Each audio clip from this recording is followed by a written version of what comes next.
안녕하십니까. 자유총연맹 자유넷입니다. 김일성, 우리 모두가 잘 알고 있는 인물이나 아직도 우리는 김일성이라는 인간이 한 명인지 세 명인지 알지 못합니다. 대한민국 교과서에도 실려있는 보천고 습격 사건을 지휘한 인물이 김일성인지도 우리는 알지 못하고 있습니다. 김일성의 신화는 그 출발부터 죽음에 이르기까지 모든 것이 허위, 거짓, 조작, 날조, 심지어는 남의 것을 가로채기까지 합니다. 그런 무시무시한 거짓의 숲에서 자료와 증언을 통해서 진실을 추적하는 작업을 진행한 미래한국신문의 김용삼 편집장이 김일성의 신화와 진실을 펴냈습니다. 오늘 김용삼 미래한국신문 편집장 그리고 탈북방송인 한석희씨, 미디어워치 변희재 대표와 함께 김일성에 대한 그 진실을 추적해보고자 합니다. 안녕하십니까? 안녕하십니까? 예. 야, 이 책이 말이죠. 네. 무지무지 두꺼워요. 그러니까 거의 900페이지. 네. 아까도 그 김경재 총재 잠깐 뵙고 왔는데 편집장님하고 네. 바로 딱 보자마자 두께를 가지고 일단 이양을 책에 야, 오래 걸렸겠어요. 이거. 예. 정말 이거 서두에서도 좀 말씀드렸지만 네. 이걸 추적하는 작업 네. 이거 쉽지 않겠어요. 예. 우선 자료 수집을 하는데 한 7, 8년 정도 걸렸고요. 예. 그래서 이제 공부를 하고 실제 그 쓰는 기간은 뭐 빨리 썼습니다. 1년 정도 걸렸고요. 자료를 수집하는 게 참 어려웠고, 그리고 수집하는 과정에서 우리나라에서 어떻게 보면 우리 대한민국의 생사여타를 걸고 그 막아야 될 적의 두목이자 괴수 아닙니까? 그렇죠. 그런 사람에 대한 연구가 1970년대, 80년대 초 이후에 완전히 끊겼다는 게 어떻게 보면 좀 불가사의할 정도고, 그러다 보니까 많은 부분들이 그냥 북한이 주장하는 그대로, 그리고 이런 종북주의자나 친북주의자들이 주장하는 그것이 사실인지 아닌지도 검증되지 않은 채 그냥 무방비 상태로 흘러들어와서 우리 교과서에서까지 이게 그냥 그 친구들의 주장 그대로 실려있다는 것이 좀 충격적입니다. 그러네요. 진짜 교과서에 보천보 습격 사건 나오는데 뭐 보천보 전투라고 그래서 그 독립운동처럼 이렇게 나오네요. 네. 그 독립운동 중에서 아주 중요한 전투로 지금 보천모를 다루고 있죠. 예. 그러니까요. 자, 그렇다면은 보천보가 그렇게 중요하면 우리가 그 본질을 들여다봐야 됩니다. 예. 그러니까 이 친구들이 강을 건너 국경을 건너와서 그 순사라고 그러죠. 경찰관, 주재관이 5명에 불과한 아주 작은 마을에 들어가서 그냥 뭐 여기저기 총질을 하고 불 지르고, 그리고 전과라고 해봐야 그 경찰 주재관의 2살 먹이 젖먹이 딸이 유탄에 맞아 죽고, 그리고 총소리에 놀라가지고 일본 음식점 주인이 나왔다가 총에 맞아 죽은 게 전부 다입니다. 민간인이네요, 다. 민간인입니다, 다. 네. 경찰 주재관도 아니고. 어허. 그리고 곳곳에 민가에다가 불 지르고 식량하고 의약품 약탈해가지고 간 게 전부인 이 보천보를 최고의 항일 전투다 라고 주장을 하면 그 나머지 전투는 어떻겠습니까? 이런 것도 안 따지고 이것을 교과서에다가 실어놨다는 것은 그야말로 우리 사회가 미치지 않으면 안 되는 이런 상황입니다. 네, 북한 교과서에서는 보천보가 어떻게 실렸습니까? 기억나실지 모르겠어요. 보천보 습격 전투가 어쩌면 이제 항일혁명 투쟁에 큰 불길을 일으켰다라고 나와 있죠. 그래서 1937년 6월 4일 보천보 전투를 했을 때 거기 뭐 일본 그 경찰 소재 뭐 주재 면사무소라든가 소방서를 털었다고 그때 정말 큰 승리를 일으켜서 일본 놈들이 벌벌 떤 계기가 됐고 그때 항일혁명 투쟁에 정말 불씨가 됐다라고. 북한 교과서에? 네, 그렇게. 대한민국 교과서랑 똑같네요. 네, 북한 교과서하고. 네, 그렇게 돼 있어요. 근데 사실 이 항일혁명 투쟁에 대해서 우리가 북한에서 정말 많이 그 교육을 심화시켜서 봤거든요. 네. 이제 10년이라 가물가물하긴 하지만 보면 또 생각이 나거든요. 근데 그때 저희 할머니께서도 그랬고 그 주변에 나이 드신 분들에게 말에 의하면 그 항일혁명 투쟁을 그렇게 막 그 정말 북한 모든 사람들이 다 그때 당시 사람들이 모두 알고 있는 것 마냥 막 위력한 군인으로 항일혁명 투쟁으로 알고 말에 막 떠들었지만 실제로 저희 할머니께서는 평양에 사셨는데 할머니는 왜 항일혁명 투쟁에 참여 못했어? 할머니도 참여했으면 우리도 항일혁명 투쟁 가족이 될 거 아니야? 그러니까 저희 할머니께서 하시는 말씀이 그때는 평양에서 아무것도 몰랐대요. 그 항일혁명 투쟁이 뭔지도. 그러면서 일부 항일혁명 투쟁한 그 투사들의 말에 의해서도 막 얘기를 하는데 그때 양강도 쪽에 그 구호 나무들이 많았다고 막 하면서 김일성과 항일혁명 투쟁을 하면서 구호를 막 썼대요, 나무에. 맞아요. 근데 그걸 조작을 하고 이렇게 드러났어요. 항일혁명 투사들을 갖다가 여기에다가 했나 저기다가 했나 글쎄 여기다 했더라 저기다 했더라 모르고 가서 뭐 여기다 했는지 뭐 기억도 안 나라고 하면서 정말 그 집 없고 이런 사람들이 뭐 나무까지 들고 김일성을 따라다녔다고 하더라고요. 그래서 자기는 총 한 번 못 쏴보고 투사가 됐다라고 증언한 사람들도 있었거든요. 이제 본격적으로 결국 김일성을 진실을 따질 텐데 네. 제가 지금까지 알고 있는 이 예. 책을 보기 전에 내가 상식적으로 알고 있는 거를 한번 말씀드릴게요. 김일성에 대해서 얼마나 알고 있냐면은 예. 저는 이렇게 알고 있었어요. 예. 김일성이라는 사람이 항일 무장 운동한 거는 맞다. 예. 공산당 중국 공산당 세력에서. 그런데 일부 이 군사 정권 때 김일성을 공격하기 위해서 마치 가짜인 것처럼 조작을 했다. 네. 김성주인데 김일성으로 위장을 했다. 근데 그건 군사 독재 정권이 우리 국민들을 속인 거고 실제 김일성이라는 사람이 항일 무장 운동한 것은 맞다. 그리고 민족적 이 시각을 가지고 소련 공산당과 손을 잡아서 북한을 집권을 해서 정말 그래도 열심히 이 국가 경제를 성공시키기까지는 성공을 했다. 그리고 나서 나중에 뭐 김정일한테 뭐 어쩌고저쩌고 뭐 팽당했던 만든지 이렇게 해서 그래서 역시 민족적 군사적 리더로서는 우리가 인정을 해야 된다. 제가 이 상식적으로 이렇게 알고 있어요. 이게 지금 좀 이상하다 이거죠? 이상한 정도가 아니고요. 많이 이상하죠. 표정이 많이 굳어버렸어. 그 대한민국 최고의 보수 농계 내가 이렇게 알고 있어요. 이 정도로 알고 있단 말이에요. 예. 야. 그러니까 우리가 김일성을 그 진작에 들여다봐야 되는 중요한 이유 중에 하나는 지금 한국 사회에 망령처럼 떠들고 있는 게 항일 아닙니까? 그야말로 뭐 항일 이렇게 얘기만 하면 다들 꼬리를 내리고 깨갱하고 마치 우리가 무슨 죄진 것처럼 항일한 사람들이 너 친일했지 그러면은 아무 얘기도 못하고 엄마 우리는 그 항일운동을 하는 세력들이야 야 쟤네들 뭐 했나보다 우리가 뭐 잘못한 거 있나? 우리는 항일투쟁을 했으니까 너희들은 친일파가 세운 나라 민족 반역자가 세운 나라 그러니까 대한민국은 정통성이 없는 맞아요. 헛개회들 이렇게 지금 우리가 공격을 당해왔지 않습니까? 네. 그래서 저는 그 이 김일성을 추적하게 된 것이 이 항일이라는 것의 근거가 사실이냐 아니냐 이거를 제가 좀 파헤쳐보고 싶은 거고요. 그리고 일제시대 때 그 만주벌판 중국에서 과연 그러면은 독립운동 항일 무장 독립운동이 어떤 식으로 이루어졌는지 예. 그리고 그 항일운동의 성격은 뭐였는지 이거를 규명하다 보니까 갑자기 망치로 머리를 얻어맞는 것 같은 충격들을 많이 받았습니다. 우리가 너무 공부를 안 한 거예요. 너무 공부를 안 하니까 쟤네들이 주장한 것에 대해서 반박도 못했고 그냥 무방비로 그냥 얻어터진 찍소리도 못한 이해가 갈 것 같아요. 자, 한 예를 말씀을 드리겠습니다. 김일성이라는 친구가 항일 투쟁을 했다고 주장을 해요. 항일 투쟁을 했는지 안 했는지 모르지만 하여간 뭐 일본의 와다하루키라든지 이런 사람들이 뭐 항일을 했다고 주장을 하니까 그것을 사실이라고 우리가 인정을 한다 칩시다. 네.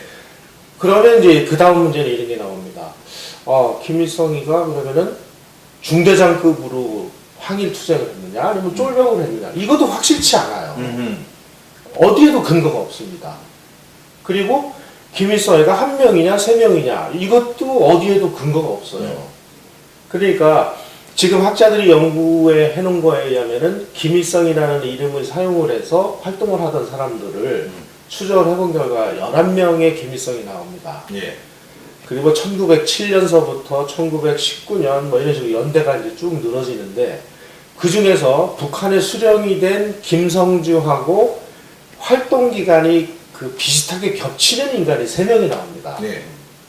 이 3명이 북한에서는 이 11명이 전부 다 북한 수령에 대한 김일성이 한 거다라고 얘기를 해놓은 것이 북한 교과서나 이런 거고, 예.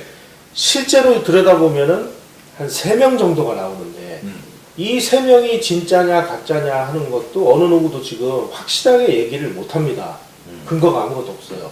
자, 그러면 지금까지 우리는 김일성이 1명이냐 3명이냐를 가지고 논쟁만 벌였고 그냥 소모전만 벌였는데, 네.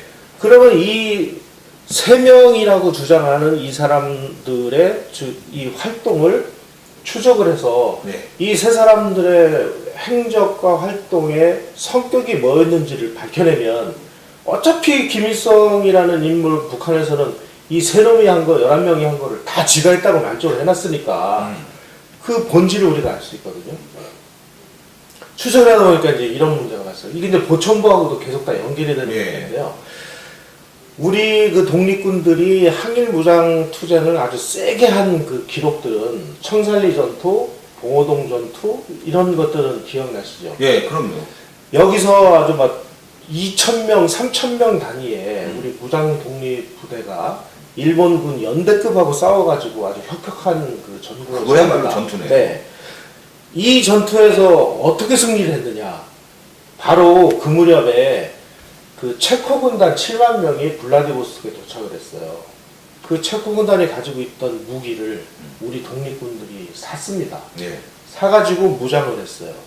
체코제 무기, 체코제 기관총, 소총, 뭐 무슨 뭐 대포 이런 걸 사가지고 그때는 체코제 무기가 대단했나 봐요. 대단했습니다. 예. 예. 하필이면은 그 볼셰비키 혁명 일어나고 막 1차 세계대전에서 계속 그 밀려온 체코 군단이 이제 블라디보스토크에서 본국으로 돌아가면서 우리 독립군에게 그 막대한 무기를 팔고 가서 그 무기를 가지고 이제 엄청난 승리를 거두니까 이게 충격을 받은 거예요. 그래서 일본이 소련 정부에다가 뭔가 막 묵계를 해가지고 자유시로 유인을 합니다. 그래서 자유시로 들어가가지고 거기서 소련 공산당들이 몰살을 시켜버려요. 자유식 참변. 그게 자유시 네, 참변입니다. 맞아요. 그 이후로는 2,000명, 3,000명 단위의 무장 독립 투쟁을 할 수 있는 여력을 상실했습니다. 그 이후에 무장 투쟁을 한 그룹이 그 나중에 이제 조금씩 자생적으로 생겨났는데요. 이걸 큰 덩어리로 나누면 4덩어리가 만들어집니다. 예. 하나는 김구를 중심으로 한 광복군 세력들이 항일 무장 투쟁을 벌였습니다. 다 해봐야 600년도 안 돼요. 뭐 그때 뭐 김자진 장군이나 홍범도 장군 할 때 비하면 뭐 현저히 줄어들었죠.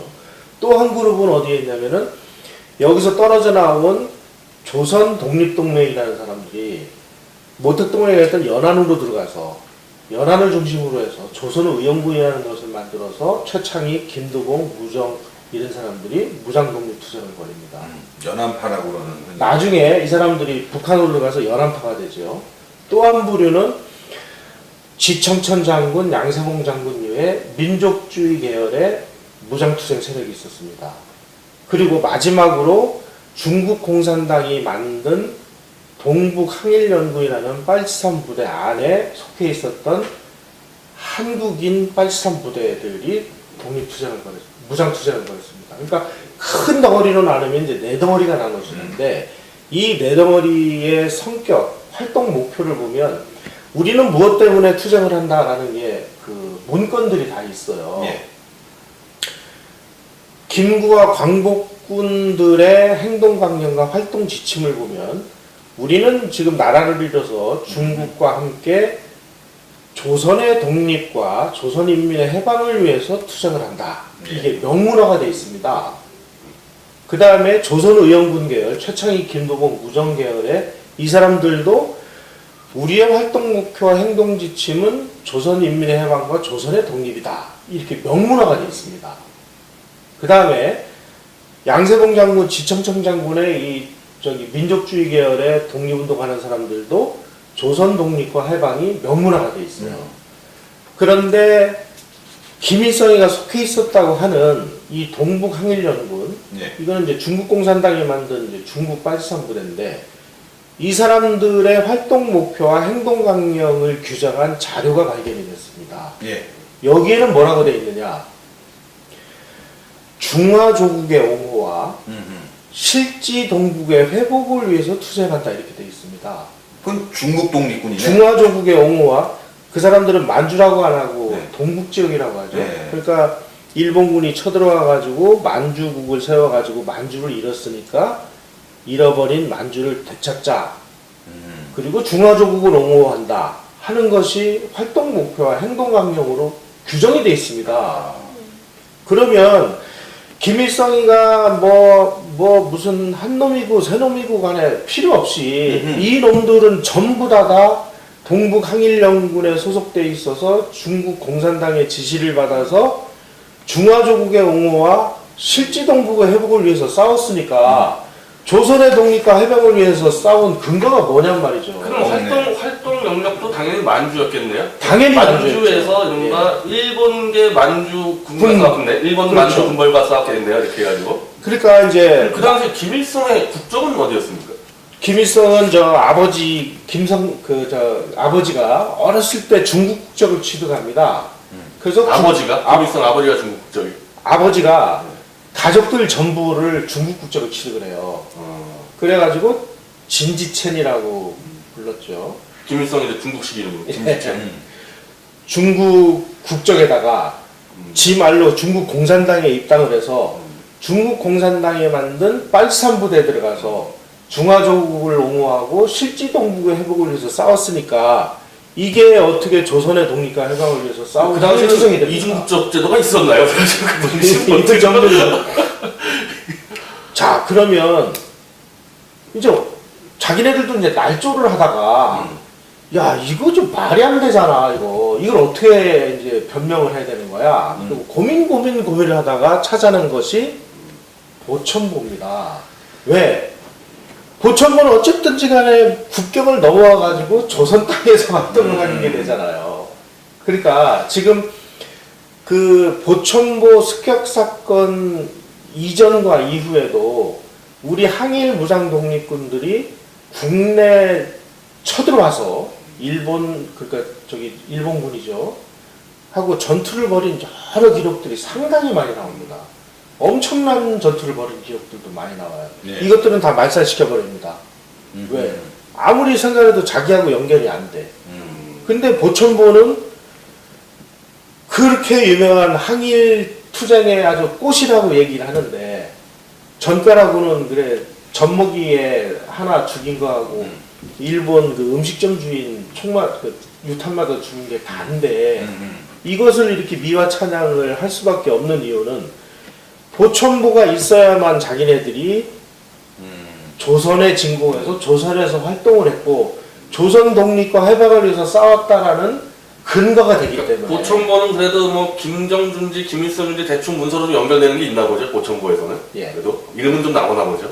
그 해산 사건 그 재판 기록에 하면 김일성이 했다라고 나오거든요. 아, 그것 때문에 다른 데서는 전투 쓰겠는데 김일성이 안 나오고 보천보만 나오니까 나머지 싹 죽여버리고 보천보만 남겨놨다. 예. 왜냐면 재판 기록에 김일성이 나오는데 그런데 웃기는 게 그 일본 측 재판 기록에 의하면 김일성의 인적 사항을 보면은 실제 그 김성주하고 나이도 14살인가 차이가 나고 고향도 함경도로 나와 있고 그러니까 억지로 그냥 붙였네. 그러니까 이게 김성주라고 할 수도 그 근거가 없는 거예요. 그러니까 이제 뭐라고 알고 버리냐면은 이것은 그 당시에 독립운동하던 사람들이 붙잡히면 가명을 쓰고 가짜로 이게 주장하는 거기 때문에 이거는 이해를 해야 된다 이렇게 주장을 하는데 그 일본 무슨 고등계 형사들이 바보입니까? 그렇죠. 예.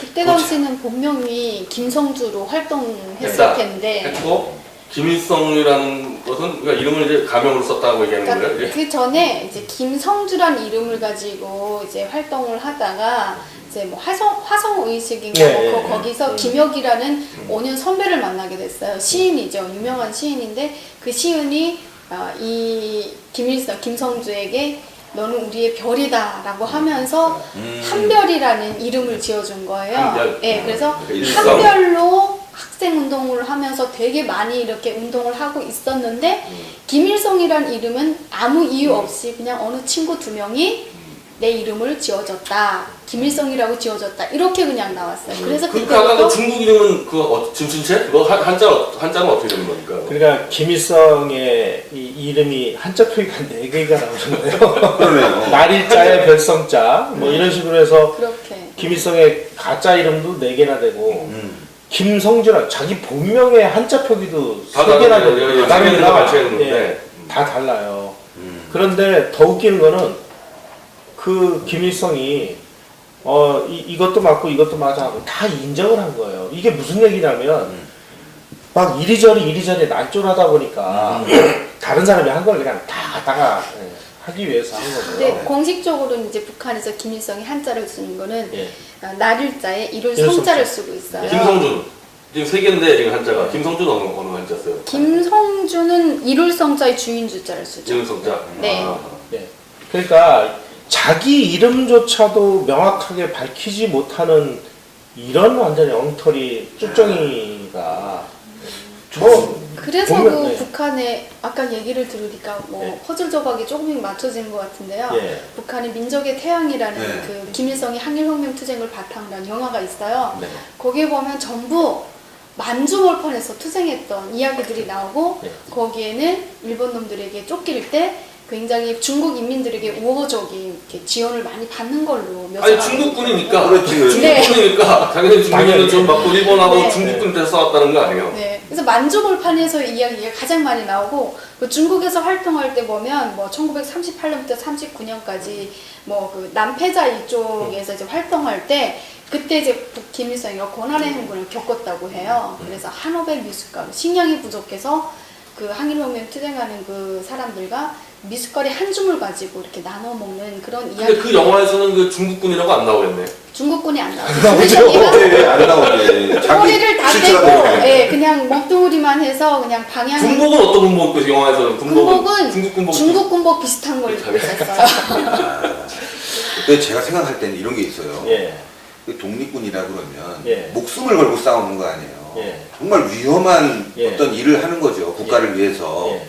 그렇다 보면 혹시 내가 나중에 죽을지 몰라. 예. 그래도 그 본부에는 정확하게 자기 신원을 예. 놓을 거 아니겠습니까? 예. 예. 그래서 그런 자료를 갖고 나중에 독립군인지 다 확인이 되는데 지금 이런 식으로 뭐 이름을 뭐 예. 나중에 잡힐 때 대비해서 이렇게 만들었어. 그래도 이 자료가 분명히 남아있을 텐데 이게 다 허위라는 게 그래서 나올 것 같아요. 그래서 저는 이 책을 쓰면서 제가 확신하게 된 건 이렇습니다. 진짜 김일성의 정체는 북한 수상이 된 그 김일성의 오리지널 정체는 중국 공산당 비밀 문서고 아니면 소련 공산당 문서고 안에 분명히 전 들어있을 것이다. 예. 누군지 실제로 거기에 예. 있을 거다. 예. 그래서 한동안 북한이 김일성이 이제 중국하고 소련하고 중간에서 이렇게 줄타기 외교를 하고 그러잖아요. 그럴 때 모택동에 한 번씩 은근슬쩍 그 김일성 동지는 중국 인민을 위해서 많은 투쟁을 했습니다 하는 축전을 보낸 게 나와요. 아, 왜 보냈을까요? 너 반협박. 까불면 이거 다 깔 거야. 맞아요. 까부지 마, 이 자식아. 너 중국 인민을 위해서 싸운 놈이잖아. 너 중국 국적이었잖아. 너 중국 공산당 당원이었잖아. 이 얘기를 하기 위해서. 이야. 제가 거기서 그 내용도 여기 좀 써놨고요. 그러네요. 이거 꼭 우리 예. 저도 오늘 가서 보겠지만 네. 다시 한번 좀 잘 비춰주십시오. 이 책을요 여러분들 많이 사주셔야 됩니다. 교보문고 가서 직접 사세요. 저도 오늘 받지 않고 직접 교보문고 가서 살라고 오늘 그러는데 꼭 봐야 돼요. 자유총연맹에서는 100권을 구입해서 다 집으로 보내기로 했습니다. 그러니까요. 이거 꼭 봐야 되겠네요. 그래야지만 이 대한민국 역사를 바로 할 수 있는 거지. 그렇죠. 그러지 않으면 또 엉뚱하게 얘기해서 김일성이 말이야 독립운동했어 뭐 이렇게 해갖고 그러니까 그렇게 나오는 거고 우리가 김일성이 나쁘긴 하지만은 항일 투쟁한 것은 서로 인정하자 이렇게 나온다는 말이에요. 대부분 사실은 뭐 그렇게 알고 있다는 말이에요. 그러니까 항일투쟁 얘기만 나오고 깨갱하고 이제 아무 얘기도 못 했는데 그러면은 이 자식이 한 항일투쟁이 뭐냐를 우리가 공부를 안 한 거예요. 그게 이런 게 있는 것 같아요. 변 대표도 있지만 정 미안하잖아요. 그런 어려운 일 하는 사람들이니까 우리가 괜히 미안하고 고마운 마음이 있다 보니까 그 이상을 진전을 못 하는 거예요. 사소한 일을 벌였어도 정말 가서 뭐 경찰서에 가고 항의라도 했어도 야, 그 고마운 마음, 그 어려운 시기에 저런 분들이 저런 일을 했는데 그 고마움 때문에 더 이상 진척이 안 되다 보니까 이런 그 거짓된 역사가 사실처럼 굳어지고 거기다가 살까지 붙어갖고 이제는 아예 그냥 뭐 대단한 전투를 벌인 것처럼 사실은 그 이라크나 이런 데 가서 미군이 막 공습을 하다 보면 민간인이 다칠 때가 있잖아요. 네. 그거 잘못했다고 우리가 막 비판하잖아요. 근데 이것도 보니까 가갖고 엉뚱하게 진짜 젖먹이 어린애가 죽고 말이죠. 이거는 좀 아닌 것 같아요. 그리고 이제 그 한 가지 더 좀 말씀을 드리면요. 이 날조를 하는 북한 당국에서도 야, 이거 좀 황당하다. 이걸 어떻게 조선 독립과 해방을 위해서 싸운 걸로 날조를 하느냐 하는 거에 대해서 굉장히 고민을 크게 한 것 같습니다. 황장엽 선생이 남한으로 넘어와서 우리 쪽하고 이제 대화를 하는 와중에 이런 그 일이 있었습니다. 아니요, 홍 선생님, 김일성이 했다는 보천부 전투 실상이 뭡니까? 그랬더니 황장엽 선생이 이런 말씀을 하세요. 자기도 궁금해서 그걸 물어봤대요. 그랬더니 하는 말이 아니 아무리 사소한 거라 그래도 안 한 거보다는 나은 거 아니냐. 그렇죠. 이렇게 주장을 하더래요. 아무리 사소한 거라도 보천보전들은 사소한 거예요. 그리고 전투라는 이름을 붙일 수도 없어요. 전투라는 것은 상대와 상대가 서로 총을 겨루고 이렇게 교전을 하고 하는 게 전투지. 그럼 밤에 들어와가지고 경찰서에다가 그냥 난사를 하고 젖먹이 어린애 죽이고 그러니까. 이게 무슨 전투냐고. 습격이지.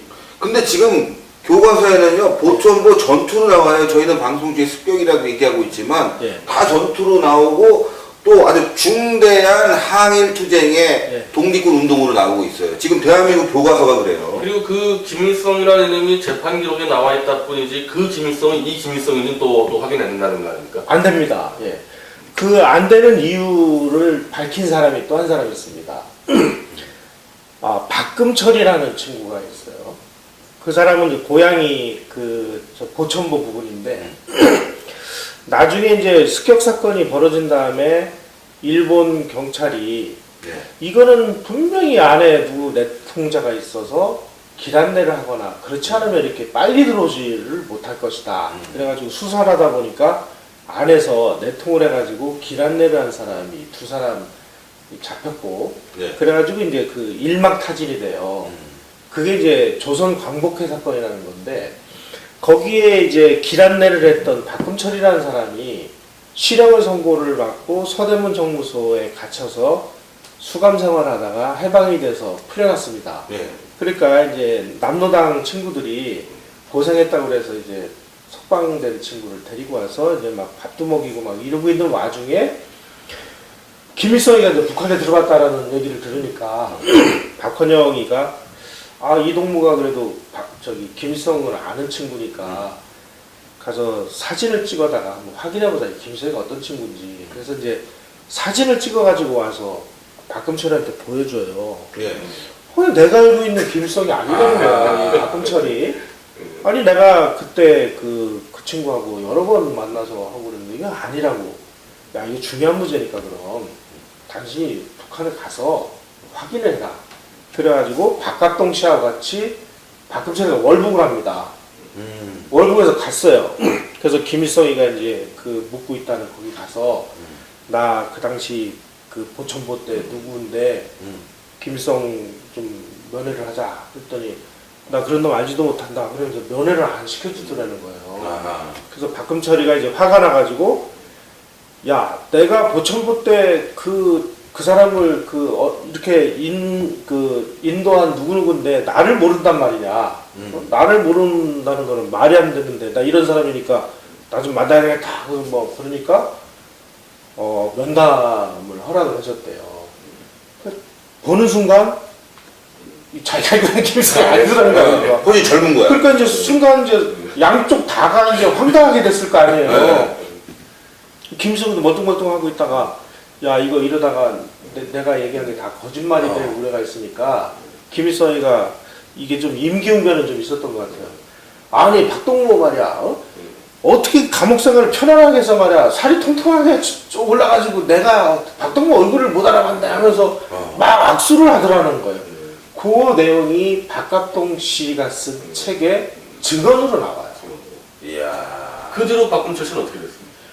거기 눌러가지고 저 함경북동가 어디에서 그 저기 자리를 하나 얻어가지고 거기서 생활하다가 숙청당합니다. 그렇지. 당장 입막음 해놓고 좀 살려놓은 다음에 나중에 이제 덕커지 같은 게 그냥 쳐버린 거지.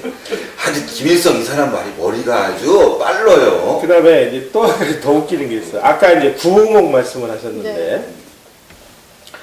이 친구들이 보천보 하나만 가지고는 이게 아무래도 이게 뭔가 조선 독립과 해방을 위해서 싸운 게 이제 좀 이상하잖아요. 그러니까 자기네들은 만주에서 활동한 게 아니라 백두산에 와서 백두산 미령을 중심으로 투쟁을 했고 백두산 미령에서 김정일도 나왔다 이렇게 주장을 하고 백두산 미령 자리에 해가지고 거기에 이제 그 사령부 자리라고 사령부자리라고 해서 만들어놨어요. 백두혈통 이제 그 네. 대표로 삼지 않습니까? 황장엽 선생의 증언에 의하면 어느 날 김일성이가 야 내가 그때 백두산에서 미령 차려놓고 그 활동했던 그 지역 그 찾아서 그 사적 과외 이렇게 지시를 했다는 거예요.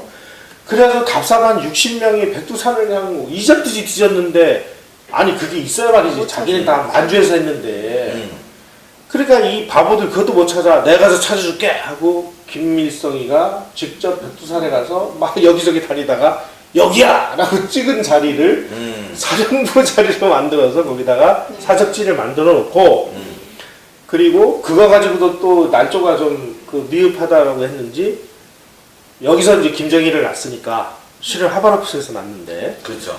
거기다가 정일봉이라고 새겨 그래가지고 막 엄청나게 큰 바위에다가 정일봉이라고 새겨가지고 그 무거운 거를 산꼭대기에다 올려놓느라고 무진고생을 했다 하는 게 황장엽 씨의 증언에 나옵니다. 무슨 말씀이냐면 이 사람들은 만주에서 중국 공산당의 일원으로서 중화조국의 옹호와 실지동부의 회복을 위해서 싸운 것을 날조를 해서 네. 조선인민과 조선인의 해방을 위해서 싸운 걸로 만들기 위해서 백두산 미령까지 조작을 하고 구호무까지 조작을 하는 사람들이에요. 조선인민군 조선인민혁명군 만세, 조선독립 만세 이런 구호나무들을 발굴했다라고 하는데 실제로는 그 구호를 새긴 거래요. 그 나무 껍질을 벗기고 다시 새긴 거라고 하는데 저희 안팎에서도 그 항일혁명 투사들을 인설을 해서 직접 그 구호나무 발굴에 그 같이 다녔었는데 투사들 자체도 여기 우리 왔었나? 이러면서 아예 모르고 있더래요. 그래서 저희 아빠도 황당했다고 하시더라고요. 그래서 그런 이제 항일 투사들이 총 한 번 못 쏴보고 김일성과 같이 항일혁명 투쟁을 했다라고 해서 북한에서 대접을 받고 있는 사람들이 굉장히 많습니다. 아 근데 그 당시 그 중국 모택동 게릴라들이 예. 만주국에서 싸우기 바쁠 텐데 예. 이 대한민국 땅으로 왔다 갔다 했나요? 실제로 많이? 그러니까 모택동 그 이런 사람들이 주로 그 싸운 데는 중국 대륙 지역이고요. 그러니까 거기서 싸웠을 예. 것 같은데. 그렇지. 예. 이쪽은 그냥 중국 공산당이 만든 뭐 항일연구이라고 그래서 그 지역 이때 떠돌던 이런 뭐 마적단들 이런 거를 그냥 뭐 항일연구 그래가지고 모아가지고 싸우는 게 아니고 실제 전투는 무슨 전투예요. 그냥 그 저기 토벌 때 쫓겨가지고 이리저리 도망다니면서 민가나 약탈하고 도둑질하고 뺏고 뭐 심지어 돈을 누가 내놓겠습니까? 그러니까 전부 이제 가족 중에 한 사람을 인질로 잡아가지고 식량 갖다 죽이지도 않아요. 죽이면은 이제 식량을 안 주니까 그냥 끌고 다니면서 등쳐먹는 이 마적질이죠. 심지어 이런 표현이 나옵니다. 함석헌 씨가 쓴 뜻으로 본 한국 역사에 이 사람이 그 만주에서 생활하다가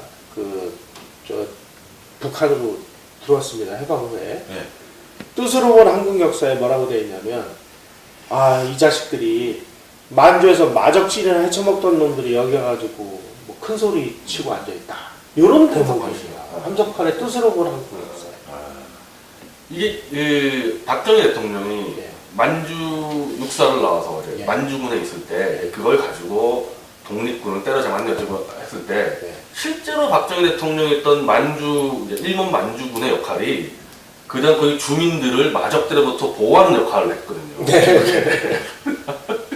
그러니까 김일성 부대와 부딪혔을 수도 있겠네. 근데 오히려 북한에서는 그 영아나 그 세계와 더불어랑 회고록에 보면 그 마적들을 북한 김일성이가 더 보호했다. 마적을? 네, 마적 마적을? 부대들을 이제 인민들로부터 아. 자기들이 더 보호를 했다라는 식으로 나오게 되고, 마적들을 이제 네, 자기가 거기랑 친하니까. 어떤 부분에 있어서는 그 마적 부대들을 가마 교양해서 우리들 편으로 만들었다라고도 나오고 그 있어요. 마적이란 그 부대가 예. 사실은 어떻게 알고 보면 돈만 주면 그럼요. 일본 우편도 예, 들어갔고 예, 예. 가서 또 우리 독립군 잡아오기도 하고 그런 사람들이잖아요. 그럼요. 예. 아주 나쁜 놈들이란 말이야 아주. 근데 이게 상식적으로 네. 만주국이 어쨌든 국가의 형태를 띠지 않았습니까? 그 당시에? 예, 예. 아주 급조된 괴뢰국인데 예. 그래서 치안 질서를 유지하는 게 일본군이잖아요. 예. 일본군이 주민들을 왜 괴롭힙니까? 자기 나라 땅에 있는 괴뢰국 국민인데. 그러니까 일본군 만주군은 이런 그 마적대들이 자꾸 양민들을 그냥 잡아가고 뭐 뺏어가고 그러니까 이거를 이런 마적대라든지 이 말이 항일연군이지 이것들 다 그 도둑놈들이거든요. 그렇지, 그러니까 일본군이 예. 치안을 담당한 거예요. 예. 그 당시 일본 괴뢰국 안에 있었기 때문에 예. 그걸 이제 박정희 대통령이 있던 부대가 담당을 했고 예. 그게 지금 그 얘기하는 건데 그는 그 주민들을 김일성이 보호했다 얘기면은 일본군이 주민들을 뭐 했다는 얘기인데 그렇죠. 자기 나라 땅이었는데 그 당시는 걔네 자기 땅이었는데 주민들을 왜 괴롭히고 다니는지 마족들도 그렇게 침략을 했지만 기본적으로 일본군이 한번 마을을 침략하면 막 불사르고 초토화 만들었기 때문에 김일성이가 그걸 이제 막으려고 했었고 뭐 이런 내용들이 많이 실려져 있어요.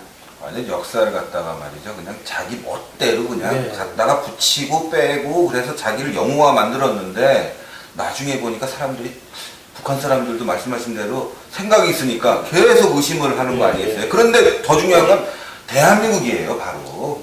북한에서도 이렇게 의심스러운 일인데도 불구하고 대한민국에 있는 역사학자들 도대체 이 사람들 뭐 하는 겁니까? 저는요 다시 한번 광고 드리고 싶은 게 이 책 말이죠. 꼭 사줘야 되는 이유가 있습니다. 이래야지 다음 2편도 나오고요. 또 역사학자들이 말이야 정신 차려요. 이런 걸 봐갖고 이게 베스트셀러에 올라가야 되는데 엉뚱한 책들이 베스트셀러가 돼갖고요. 젊은 사람들이 이상한 거, 아니 김일성 진짜 독립군으로 알고 있고 대한민국은 없어져야 될 나라로 아는 이런 현상이 발생한다 이거죠. 가격도 그렇게 비싸지 않네요. 둘이서 말이죠 저녁에 호프에다 치킨 한 점 먹으면 이거 살 수 있어요. 진짜예요. 여러분 이 방송 보시면은 무조건 나가서 보시고 자녀에게 선물해 주세요. 이걸 봐야지만이 정말 진정한 대한민국의 역사를 알 수 있을 것 같습니다. 이게 오늘 1시간으로 하려고 했는데 뭐 도저히 1시간에 불가능해요. 그러니까요. 예, 몇 차례 세번 더 해야 될 것 같고 예, 예, 오늘은 예. 지금 40분 넘었는데 만주 얘기만 좀 마무리하고 예, 그렇게 만주 하겠습니다. 중요한데 네. 제가 한마디 더 하면은 예. 만주 가지고 박정희 대통령을 얼마나 친일로 공격을 했는데 예. 저 김대중 대통령이 만주 건국대학교를 가려고 준비를 다 했어요. 그러니까 만주 육군사관학교는 군인을 양성하는 거고 네. 만주 건국대학교는 정치인을 양성하는 건데 예. 김대중 대통령의 어렸을 때의 꿈 자체가 왕이었습니다. 예. 꿈이 왕이었어요. 정치를 해야 돼. 근데 조선에서 정치할 수가 없잖아요. 네. 그래서 만주 건국대학교 가서 만주에서 정치인으로 하려고 했단 말이에요.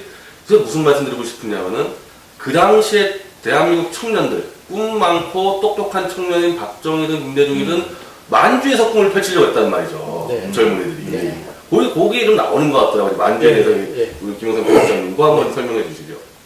우선 그 김대중 대통령의 만주 건국대 문제에 대해서는 여기다 제가 안 썼는데요.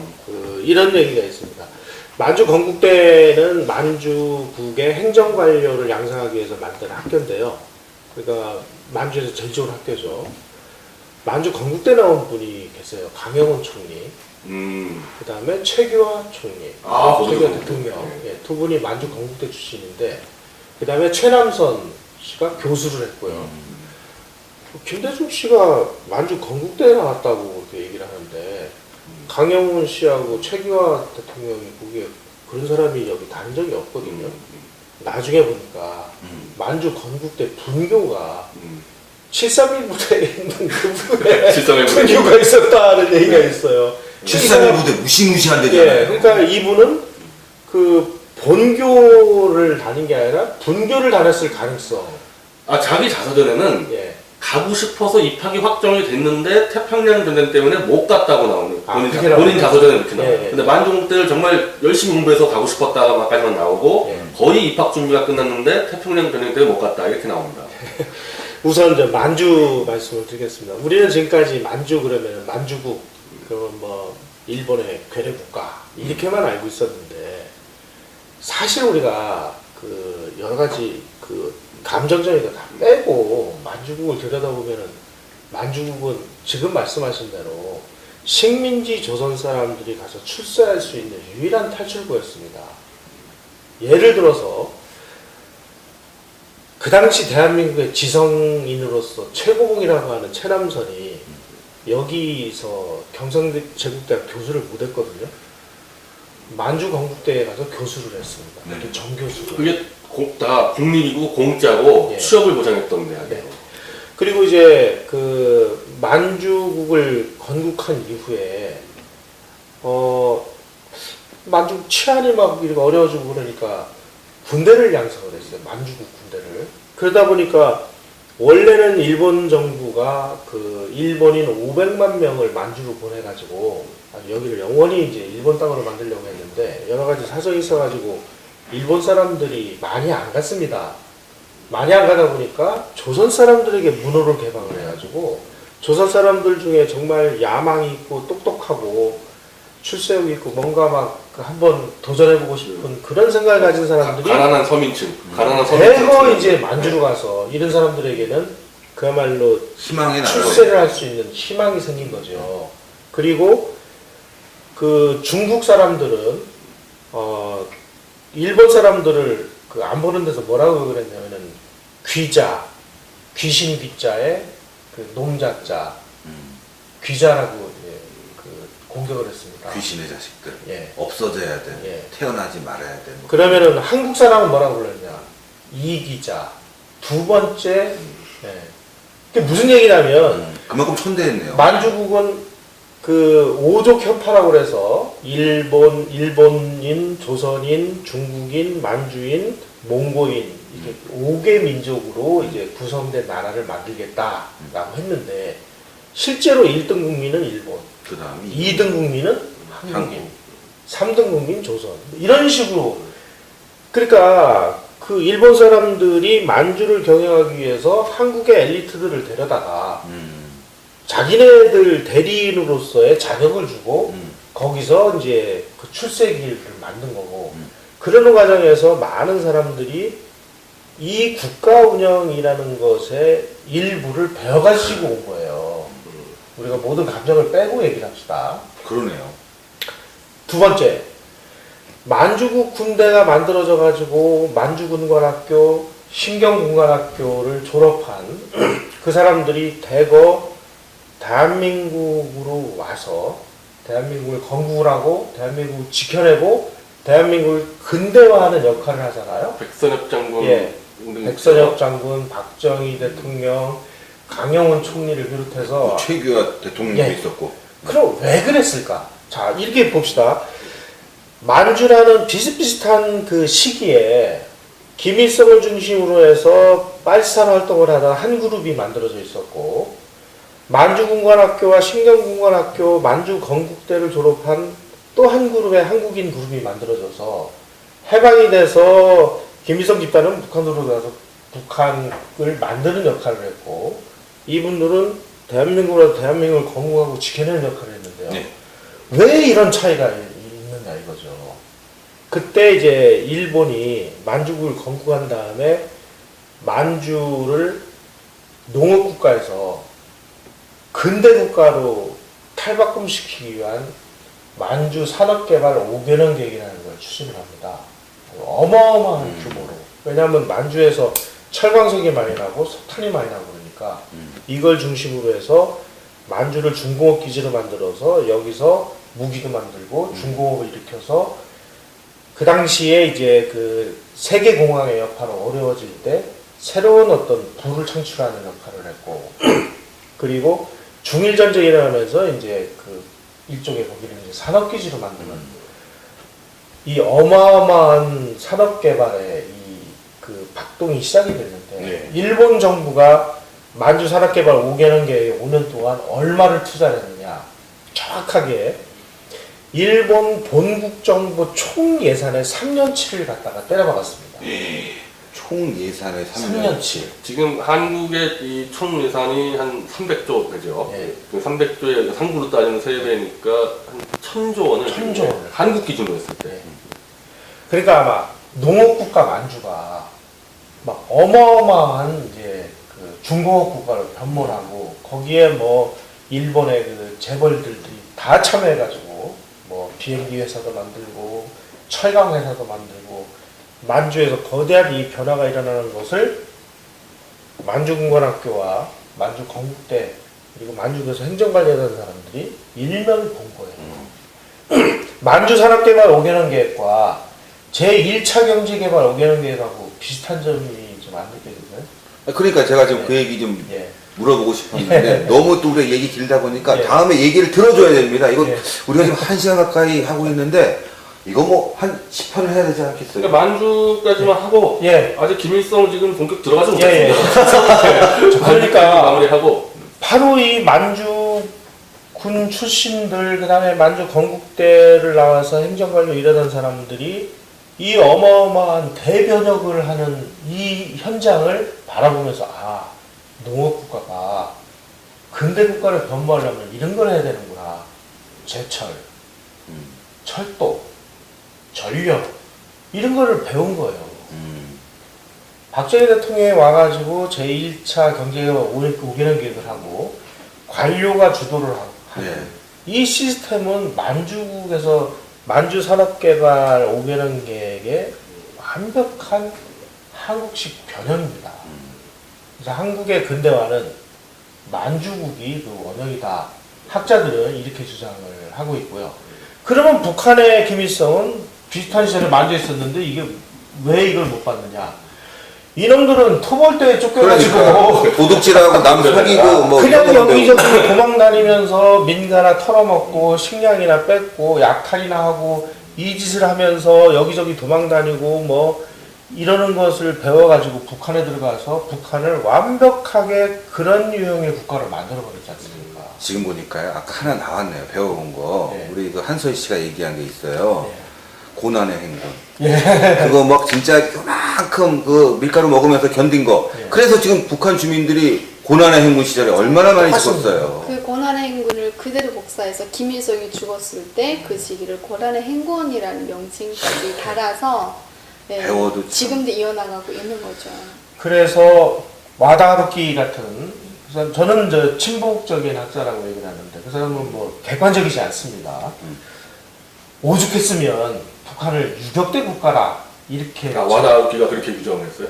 네, 책도 냈습니다. 유격대 국가 북한이라고. 좋게 말해서 유격되지 그 토벌대 아니에요. 맞아. 마적대, 네. 마적대. 저희는 함석헌 선생이 발언을 이게 좀 존중을 해줘야 될 것 같아요. 그러니까 만주에서의 그 체험의 차이가 지금 북한과 대한민국의 차이로 나타났다는 이 상황을 보면서 우리가 무슨 항일이 어쩌고 저쩌고 뭐 어쩌고 저쩌고 하는 거는 완벽한 날조다. 그러니까 그렇지. 그러니까 건국을 했었던 주역들은 이승만 대통령 뭐 그렇다서 윤보선 씨 해가지고 이제 이른바 독립운동가들이 주도를 했고, 네. 근데 실제로 근대화 국가로는 대부분 이제 이른바 만주에서 선진 시스템을 배운 엘리트들이 주도한 거 아닙니까? 그 다음에 이제 한 가지만 더 말씀드리겠습니다. 네. 만주 얘기가 나왔으니까 그 간도 특설대를 가지고 막 그 백선엽 장군. 백설엽 장군이라든지 이런 분들을 이제 비난하고 뭐 모욕하는 일들이 벌어지고 있는데 간도 특설대에서 제가 말씀을 드릴게요. 일본군하고 만주군 토벌대들이 그 이런 빨치산들을 잡아가지고 신문해 보니까 거의 95% 이상이 한국 사람이란 말이에요. 그러니까 그 먹을 게 없어가지고 만주를 이주를 해서 거기에서 이제 공산당한테 붙잡혀가지고 이제 공산당이 내가 빨치산 부대에 들어간 이 불쌍한 이 조선 사람들. 중국 공산당 입장에서 보면 한국 사람들 이거야 뭐 다 소모품 아니에요? 그러니까 이제 동북 항일연구회라는 빨산부대의 지휘관들은 다 중국 사람이고 말단에서 그냥 헉헉대면서 행동대 하던 것들은 다 조선 한국 사람이에요. 밑에 깔아버렸던 거죠. 예, 김일성도 마찬가지입니다. 일본 사람들 입장에서 보면 야, 이 중국 공산당 새끼들이 조선 사람들을 이용해서 우리를 이의제의를 하는구나. 계속 다 하니까. 아니 이거 뭐 행동대들 잡아가지고 뭐 이거 다 조선 놈이야 이게. 이거 뭐야 이게. 그래가지고 일본도 야 우리도 이의제의를 하자. 그래가지고 만든 게 간도 특설대인데요. 간도 특설대의 부대의 특성은 이렇습니다. 장교 집단은 일본인 50%, 그 다음에 한국 사람 50%로 구성이 되어 있습니다. 그 다음에 하사관과 병은 100% 한국 사람으로 구성이 되어 있어요. 마찬가지로 일본도 조선 사람들을 내세워서 조선 사람을 잡고 이재를 한 거죠. 그러니까 우리가 나라를 빼앗기고 나서 만주에 가가지고 이렇게 살다가 여기 공산당들한테 접수가 돼가지고 거기 끌려가가지고 중국 공산당 소속의 항일연구에 돼가지고 총 들고 싸워라. 그래가지고 싸웠고 이쪽에서 나라를 잃은 사람들이 뭔가 먹고 살 게 없으니까 그 저기 만주군에 들어가가지고 야 니네 이거 만들어 간도 특설대 만들어서 싸우고 그 이상도 이하도 안 해요. 비참하네요. 그래도 약소국이 그러니까 이거 나라를 양쪽에 들어가서 대리전을 펼친 거 아닙니까? 나라를 잃은 이 상황에서 무슨 이념이 있고 뭐가 있습니까? 살기 위해서 다 이용을 당한 거죠. 그 서로 이쪽 저쪽으로 이용을 당한 이 상황을 인정가지고 뭐 너희들은 이쪽 편에 섰으니까 나쁜 놈, 너는 저쪽 편에 섰으니까 선한 놈 이런 도덕적인 잣대가 이게 통하냐 이거죠. 그러네요. 간도 특설대 문제는요. 참 지금 읽다 보면 눈물이 납니다. 야 이게 나라를 잃으면 이렇게 되는구나. 그런데 중요한 거는 이겁니다. 그래도 그 만주 군관학교 만주군에 들어가가지고 군사 능력을 키운 사람들이 나중에 대한민국의 국군이 돼서 대한민국 지키는 역할을 했다는 거죠. 그렇죠. 정일권 총리도 만주 유사 출신인가요? 예, 만주 군관학교 출신입니다. 정일권 총리가 이 자유총련님 아마 초대 총재일 텐데 아마. 예. 네, 그분이 만주 군관학교. 자유총련의 초대 총재가 만주 군관학교 출신입니다. 네. 대한민국을 지키는 역할을 한 사람들의 그 핵심이 이제 만주 군관학교 내지는 이제 만주 군관학교가 이제 신경 군관학교 이름을 바꾸거든요. 이제 그쪽 출신들인데 이것을 지금에 와가지고 이제 색안경을 끼고 야 너 만주 군관학교 들어갔으니까 친일파야. 그러면 우리가 동일한 잣대로 김일성 이놈은 뭐예요? 친중파 중국 공산당 반학. 이놈이 네. 들어가서 그 항일투쟁을 했다는 항일투쟁의 본질은 뭐예요? 우리는 이렇게 당당하게 맞서서 싸워야 됩니다. 그러네요. 예. 자, 우리 한서희 씨 오늘 이야기 한서희 씨한테도 많이 배운 것 같아요. 네, 그래서 몰랐던 사실들에 네. 대해서도 많이 알게 됐네요. 마지막으로 우리가 오늘 방송이 이제 끝이 아닙니다. 이제 예. 시작을 했어요. 예. 자, 한번 정리 한번 부탁드립니다. 그러니까 저희가 김일성에서 배웠던 건 아직까지도 제가 몰랐었어요. 뭐 북한 체제가 나쁘다는 건 알고 있지만 김일성이가 이때까지 항일혁명 투쟁을 했고 내가 북한에서 알고 있는 김일성은 2대 제국주의를 물리쳤다. 즉 일본과 미국을 물리쳤다라고 저는 영웅적인 그런 신호로 알고 있었는데 오늘 이야기를 듣고 보니까 조금 더 퍼즐 조각들이 내가 북한에서 배웠던 것들이 이상한 점과 오늘 이야기들이 조금 맞춰지는 것 같은 그런 것을 좀 느꼈던 것 같아요. 예. 그러니까 김일성에 대한 신적인 그런 허구함이 좀 오늘 느껴졌던 그런 그런 시간이었던 것 같아요. 네. 다음 회에도요. 더 진짜 북한의 참상이라든가 북한에서 본 김일성 이야기 좀 해주시고요. 현 대표님도 정리 부탁드립니다. 오늘 제가 이 제목을 미리는 1시간 안에 마무리될 거라고 생각해서 해왔는데 김일성의 출생, 활동, 죽음까지 거짓 날조를 밝혀낸다 이렇게 해서 이제 1번으로 가는 거고 오늘 제목은 나는 김일성은 중국인이었다. 중국을 위해 싸웠다. 중국인으로서. 김정일은 러시아다. 다음 시간에는 김정일은 소련놈이었다라고 제가 말씀드리겠습니다. 증명을 제가 드리겠습니다. 그러네요.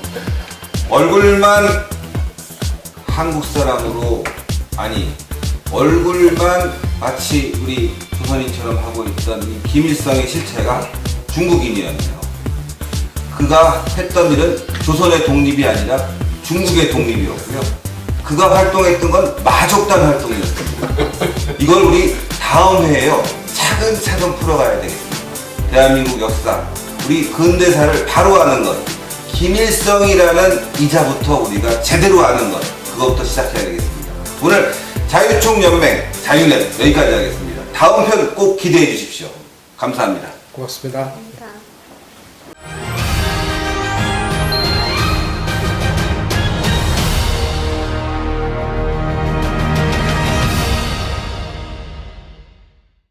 명이냐 세 명이냐 이것도 어디에도 근거가 없어요. 그러니까 지금 학자들이 연구해 해놓은 거에 의하면은 김일성이라는 이름을 사용을 해서 활동을 하던 사람들을 추적을 해본 결과 11명의 김일성이 나옵니다. 예.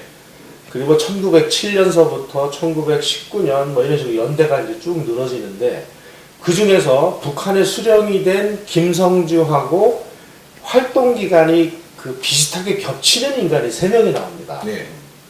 이 3명이 북한에서는 이 11명이 전부 다 북한 수령이 된 김일성이 한 거다라고 얘기를 해놓은 것이 북한 교과서나 이런 거고 예.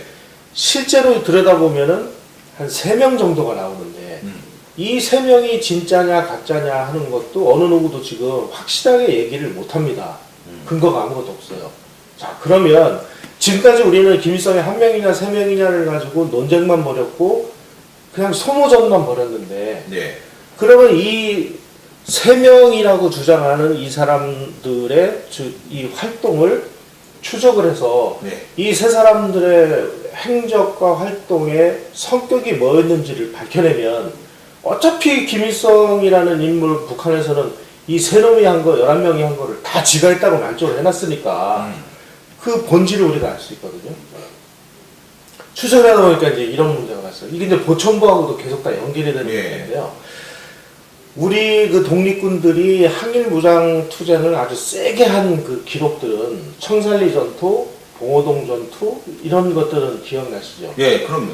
여기서 아주 막 2,000명, 3,000명 단위의 우리 무장 독립 부대가 일본군 연대급하고 싸워가지고 아주 혁혁한 그 전투를 그거야말로 싸웁니다. 전투네. 네.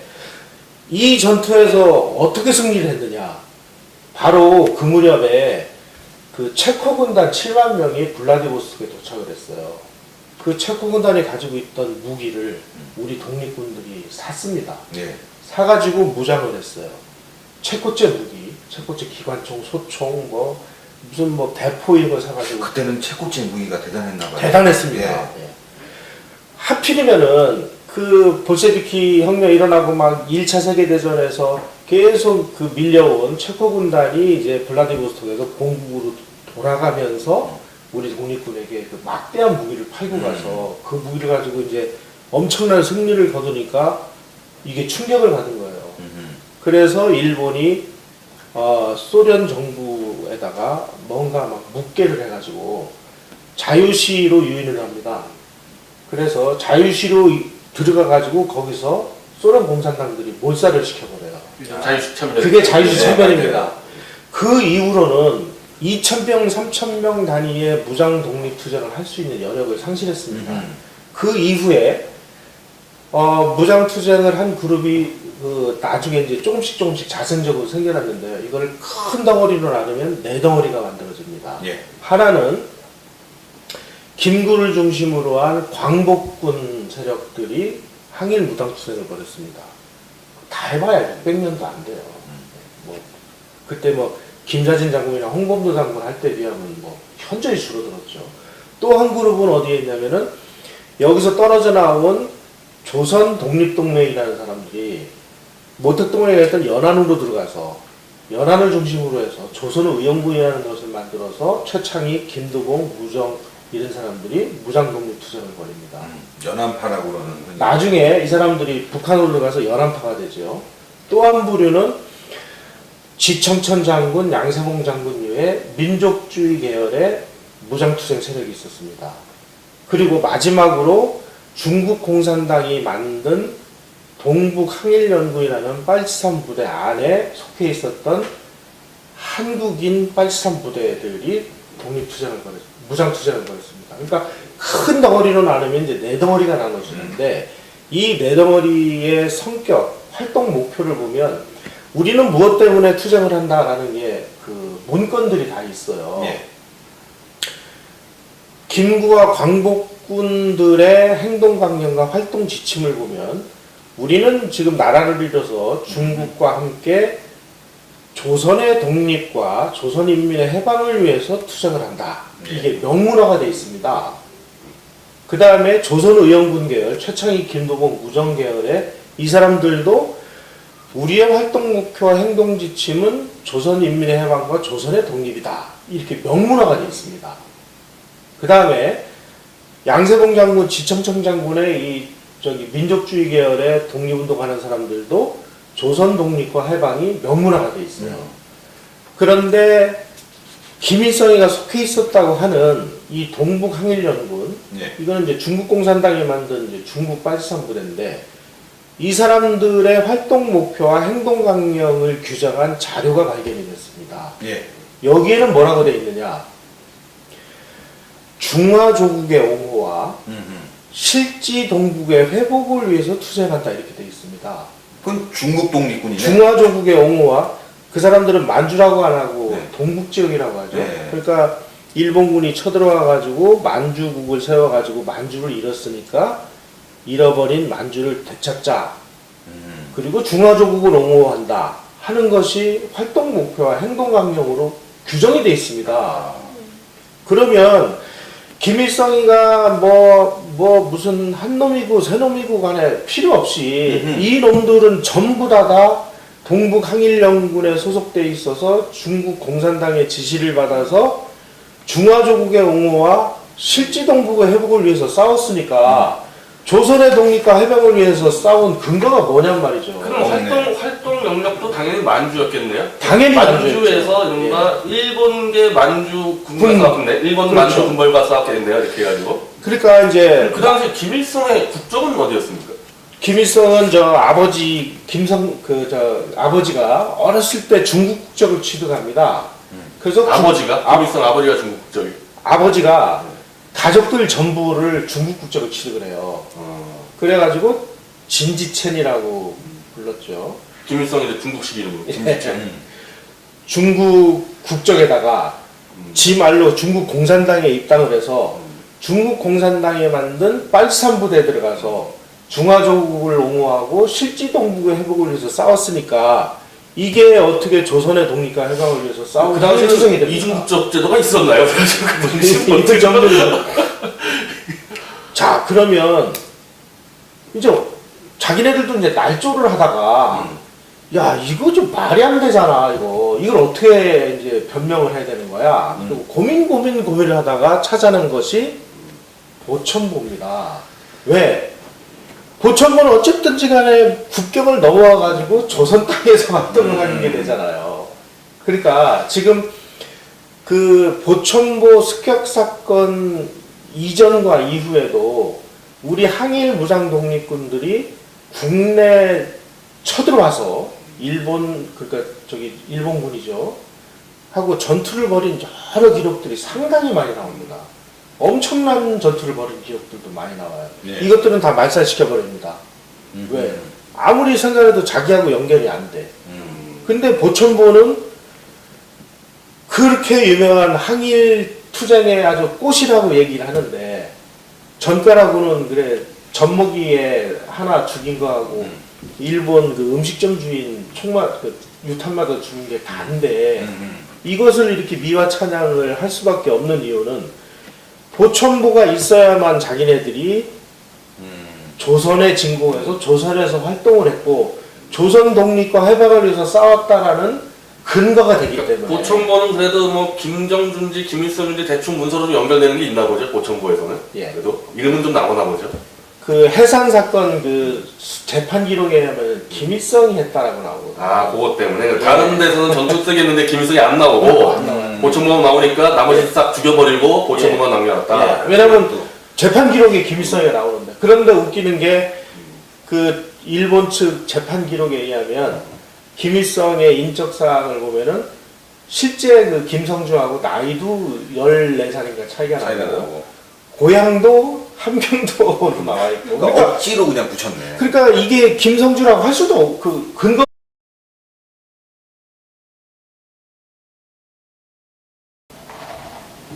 안녕하십니까. 자유총연맹 자유넷입니다. 김일성, 우리 모두가 잘 알고 있는 인물이나 아직도 우리는 김일성이라는 인간이 한 명인지 세 명인지 알지 못합니다. 대한민국 교과서에도 실려있는 보천고 습격 사건을 지휘한 인물이 김일성인지도 우리는 알지 못하고 있습니다. 김일성의 신화는 그 출발부터 죽음에 이르기까지 모든 것이 허위, 거짓, 조작, 날조, 심지어는 남의 것을 가로채기까지 합니다. 그런 무시무시한 거짓의 숲에서 자료와 증언을 통해서 진실을 추적하는 작업을 진행한 미래한국신문의 김용삼 편집장이 김일성의 신화와 진실을 펴냈습니다. 오늘 김용삼 미래한국신문 편집장 그리고 탈북방송인 한성희 씨, 미디어워치 변희재 대표와 함께 김일성에 대한 그 진실을 추적해보고자 합니다. 안녕하십니까? 안녕하십니까? 예. 야, 이 책이 말이죠. 네. 무지무지 두꺼워요. 그러니까 거의 900페이지.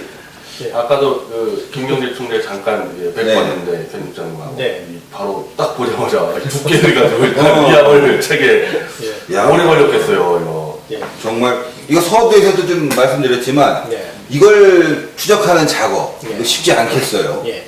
우선 자료 수집을 하는데 한 7, 8년 정도 걸렸고요. 예. 그래서 이제 공부를 하고 실제 그 쓰는 기간은 뭐 빨리 썼습니다.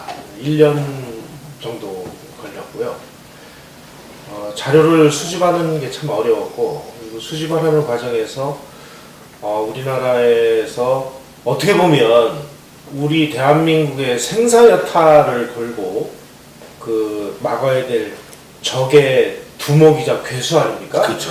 그런 사람에 대한 연구가 1970년대, 80년대 초 이후에 완전히 끊겼다는 게 어떻게 보면 좀 불가사의할 정도고 그러다 보니까 많은 부분들이 그냥 북한이 주장하는 그대로 그리고 이런 종북주의자나 친북주의자들이 주장하는 그것이 사실인지 아닌지도 검증되지 않은 채 그냥 무방비 상태로 흘러들어와서 우리 교과서에서까지 이게 그냥 그 친구들의 주장 그대로 실려있다는 것이 좀 충격적입니다. 그러네요.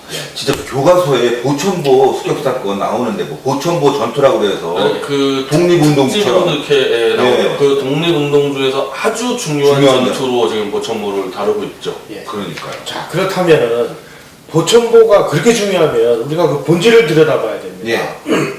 그러니까 이 친구들이 강을 건너 국경을 건너와서 그 순사라고 그러죠. 경찰관 주재관이 5명에 불과한 아주 작은 마을에 들어가서 그냥 뭐 여기저기 총질을 하고 불 지르고 그리고 전과라고 해봐야 그 경찰 주재관의 2살 먹이 젖먹이 딸이 유탄에 맞아 죽고 그리고 총소리에 놀라가지고 일본 음식점 주인이 나왔다가 총에 맞아 죽은 게 전부 다입니다. 민간인이에요 다. 민간인입니다. 다. 네. 경찰 주재관도 아니고. 어허. 그리고 곳곳에 민가에다가 불 지르고 식량하고 의약품 약탈해가지고 간 게 전부인 이 보천보를 최고의 항일 전투다 라고 주장을 하면 그 나머지 전투는 어떻겠습니까? 이런 것도 안 따지고 이것을 교과서에다가 실어놨다는 것은 그야말로 우리 사회가 미치지 않으면 안 되는 이런 상황입니다. 네, 북한 교과서에서는 보천보가 어떻게 실렸습니까? 기억나실지 모르겠어요. 보천보 습격 전투가 어쩌면 이제 항일혁명 투쟁에 큰 불길을 일으켰다라고 나와 있죠. 그래서 1937년 6월 4일 보천보 전투를 했을 때 거기 뭐 일본 그 경찰 소재 뭐 주재 면사무소라든가 소방서를 털었다고 그때 정말 큰 승리를 일으켜서 일본 놈들이 벌벌 떤 계기가 됐고 그때 항일혁명 투쟁에 정말 불씨가 됐다라고. 북한 교과서에? 네, 그렇게. 대한민국 교과서랑 똑같네요. 네, 북한 교과서하고. 네, 그렇게 돼 있어요. 근데 사실 이 항일혁명 투쟁에 대해서 우리가 북한에서 정말 많이 그 교육을 심화시켜서 봤거든요. 네. 이제 10년이라 가물가물하긴 하지만 보면 또 생각이 나거든요.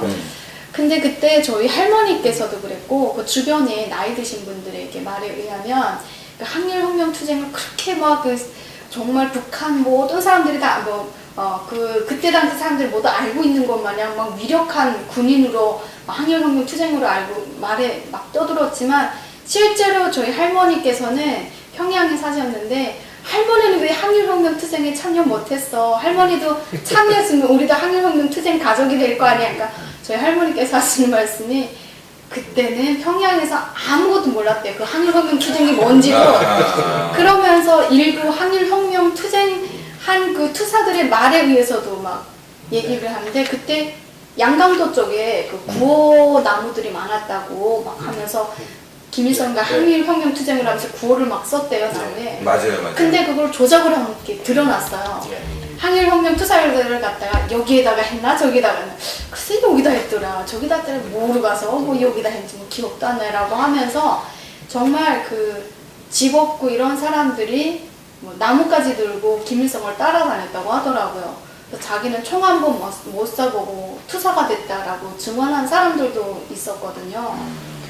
이제 본격적으로 결국 김일성을 진실을 따질 텐데 네. 제가 지금까지 알고 있는 이 예. 책을 보기 전에 내가 상식적으로 알고 있는 거를 한번 말씀드릴게요. 김일성에 대해서 얼마나 알고 있냐 그러면은 예. 저는 이렇게 알고 있었어요. 예.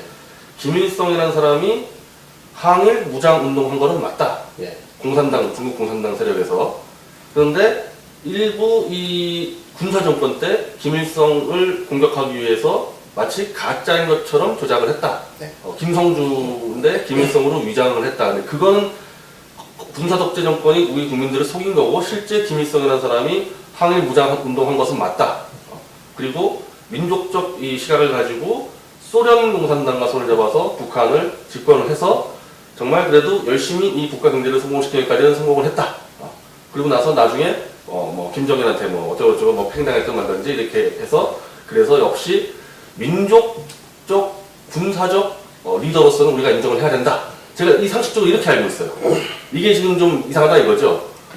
이상한 정도가 아니고요. 많이 이상하죠. 표정이 많이 굳어버렸어. 그 대한민국 최고의 보수 농계 내가 이렇게 알고 변희재가 이렇게 있어요. 알고 이 정도로 알고 있으니. 있단 말이에요. 예. 야. 그러니까 우리가 김일성을 그 진작에 들여다봐야 되는 중요한 이유 중에 하나는 지금 한국 사회에 망령처럼 떠들고 있는 게 항일 아닙니까? 그야말로 뭐 항일 이렇게 얘기만 하면 다들 꼬리를 내리고 깨갱하고 마치 우리가 무슨 죄진 것처럼 항일한 사람들이 너 친일했지 그러면은 아무 얘기도 못하고 엄마 우리는 그 항일운동을 하는 세력들이야 야 쟤네들 뭐 했나보다 우리가 뭐 잘못한 거 있나? 우리는 항일투쟁을 했으니까 너희들은 친일파가 세운 나라 민족 반역자가 세운 나라 그러니까 대한민국은 정통성이 없는 맞아요. 헛개미들 이렇게 지금 우리가 공격을 당해왔지 않습니까? 네.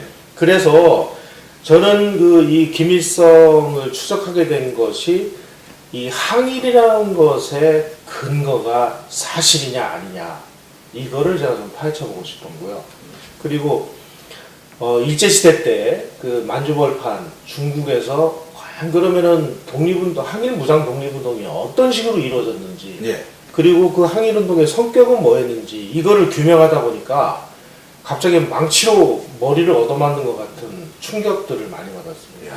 우리가 너무 공부를 안 한 거예요. 너무 공부를 안 하니까 쟤네들이 주장한 것에 대해서 반박도 못했고 그냥 무방비로 그냥 얻어터진 찍소리도 못한 이해가 갈 것 같아요. 자, 한 예를 말씀을 드리겠습니다. 김일성이라는 친구가 항일 투쟁을 했다고 주장을 해요.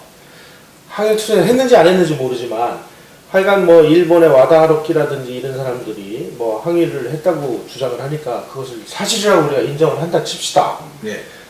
그러면 이제 그 다음 문제는 이런 게 나옵니다. 김일성이가 그러면은 중대장급으로 항일 투쟁을 했느냐 아니면 쫄병을 했느냐 이것도 확실치 않아요. 어디에도 근거가 없습니다. 그리고 김일성이가 가끔 저한테 보여줘요. 예. 내가 알고 있는 김일성이 아니라는 거야. 가끔철이. 아니 내가 그때 그 친구하고 여러 번 만나서 하고 그랬는데 이게 아니라고. 야 이거 중요한 문제니까 그럼 당신이 북한에 가서 확인을 해라. 그래가지고 박각동 씨하고 같이 박금철이가 월북을 합니다. 월북에서 갔어요. 그래서 김일성이가 이제 그 묵고 있다는 거기 가서 나 그 당시 그 보천보 때 누구인데 김일성 좀 면회를 하자 그랬더니 나 그런 놈 알지도 못한다. 그러면서 면회를 안 시켜주더라는 거예요. 아하. 그래서 박금철이가 이제 화가 나가지고 야 내가 보천보 때 그 사람을 이렇게 인도한 누구누구인데 나를 모른단 말이냐. 나를 모른다는 거는 말이 안 되는데 나 이런 사람이니까 나 좀 만나야겠다. 뭐 그러니까 면담을 허락을 하셨대요. 보는 순간 자기가 알고 있는 김일성이 아니더라는 거예요. 훨씬 젊은 거야. 그러니까 이제 순간 이제 양쪽 다가 이제 황당하게 됐을 거 아니에요. 네. 김일성도 멀뚱멀뚱하고 있다가 야 이거 이러다가 내가 얘기한 게 다 거짓말이 될 우려가 있으니까 김일성이가 이게 좀 임기응변은 좀 있었던 것 같아요. 아니 박동무 말이야 어떻게 감옥 생활을 편안하게 해서 말이야 살이 통통하게 올라가지고 내가 박동무 얼굴을 못 알아봤네 하면서 막 악수를 하더라는 거예요. 그 내용이 박각동 씨가 쓴 책의 증언으로 나와요. 이야. 그 뒤로 박금철 씨는 어떻게 됐습니까? 거기 눌러가지고 저 함경북도인가 어디에서 자리를 하나 얻어가지고 거기서 생활하다가 숙청당합니다. 그렇지.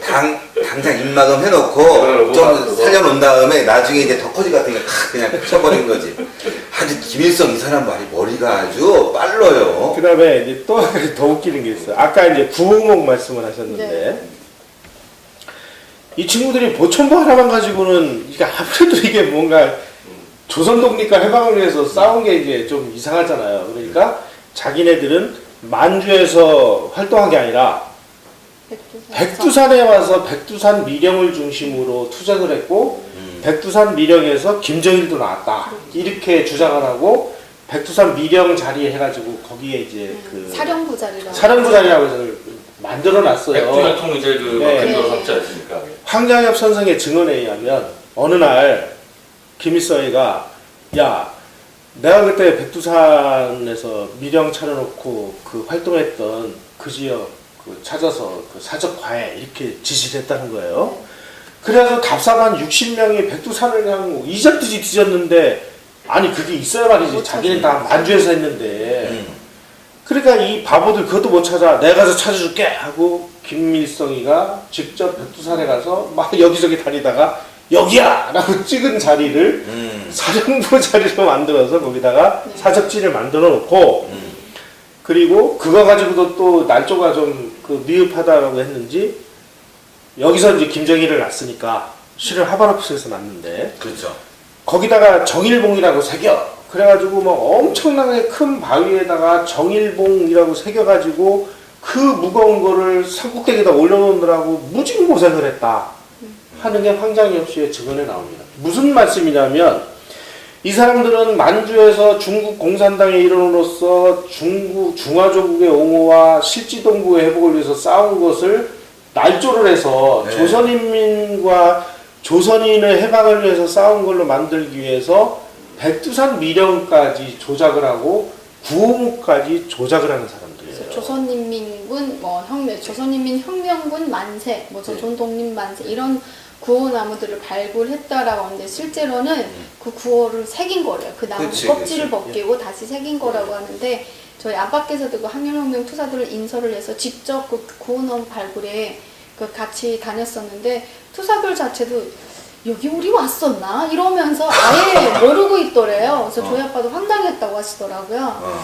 그래서 그런 이제 항일 투사들이 총 한 번 못 쏴보고 김일성과 같이 항일혁명 투쟁을 했다라고 해서 북한에서 대접을 받고 있는 사람들이 굉장히 많습니다. 근데 그 당시 그 중국 못했던 게릴라들이 예. 만주국에서 싸우기 바쁠 텐데 예. 이 대한민국 땅으로 왔다 갔다 했나요? 실제로 많이? 그러니까 모택동 이런 사람들이 주로 싸운 데는 중국 대륙 지역이고요. 그러니까 거기서 싸웠을 것 같은데. 예.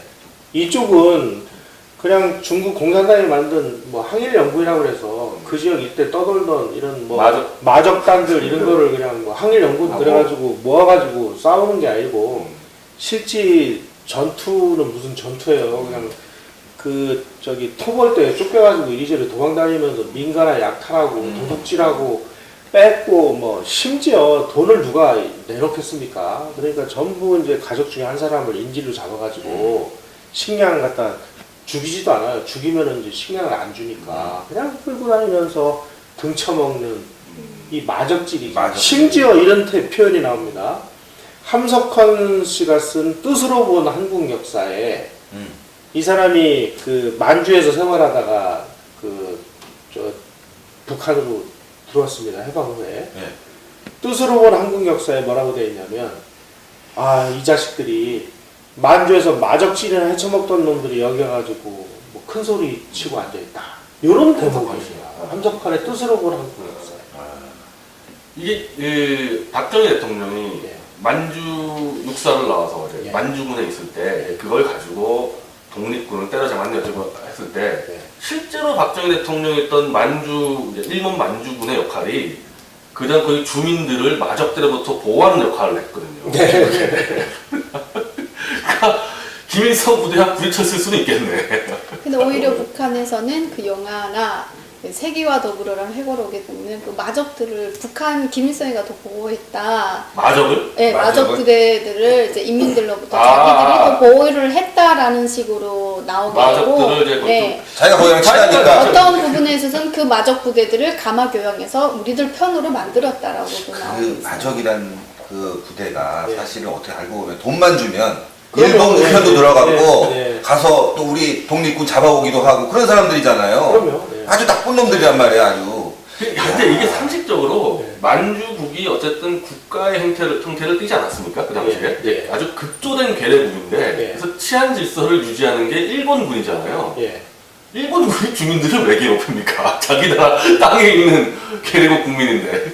그러니까 일본군 만주군은 이런 그 마적대들이 자꾸 양민들을 그냥 잡아가고 뭐 뺏어가고 그러니까 이거를 이런 마적대라든지 이 말이 항일연군이지 이것들 다 그 도둑놈들이거든요. 그렇지, 그러니까 일본군이 치안을 담당한 거예요. 그 당시 일본 괴뢰국 안에 있었기 때문에 그걸 이제 박정희 대통령이 있던 부대가 담당을 했고 그게 지금 그 얘기하는 건데 그러면 그 주민들을 김일성이 보호했다 얘기면은 일본군이 주민들을 뭐 했다는 얘기인데 그렇죠. 자기 나라 땅이었는데 그 당시는 걔네 자기 땅이었는데 주민들을 왜 괴롭히고 다니는 마족들도 그렇게 침략을 했지만 기본적으로 일본군이 한번 마을을 침략하면 막 불사르고 초토화 만들었기 때문에 김일성이가 그걸 이제 막으려고 했었고 뭐 이런 내용들이 많이 실려져 있어요.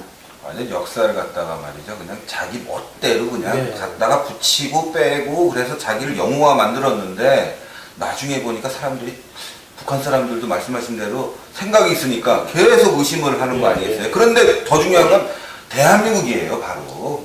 북한에서도 이렇게 의심스러운 일인데도 불구하고 대한민국에 있는 역사학자들 도대체 이 사람들 뭐 하는 겁니까? 저는요 다시 한번 광고 드리고 싶은 게 이 책 말이죠. 꼭 사줘야 되는 이유가 있습니다. 이래야지 다음 2편도 나오고요. 또 역사학자들이 말이야 정신 차려요. 이런 걸 봐갖고 이게 베스트셀러에 올라가야 되는데 엉뚱한 책들이 베스트셀러가 돼갖고요.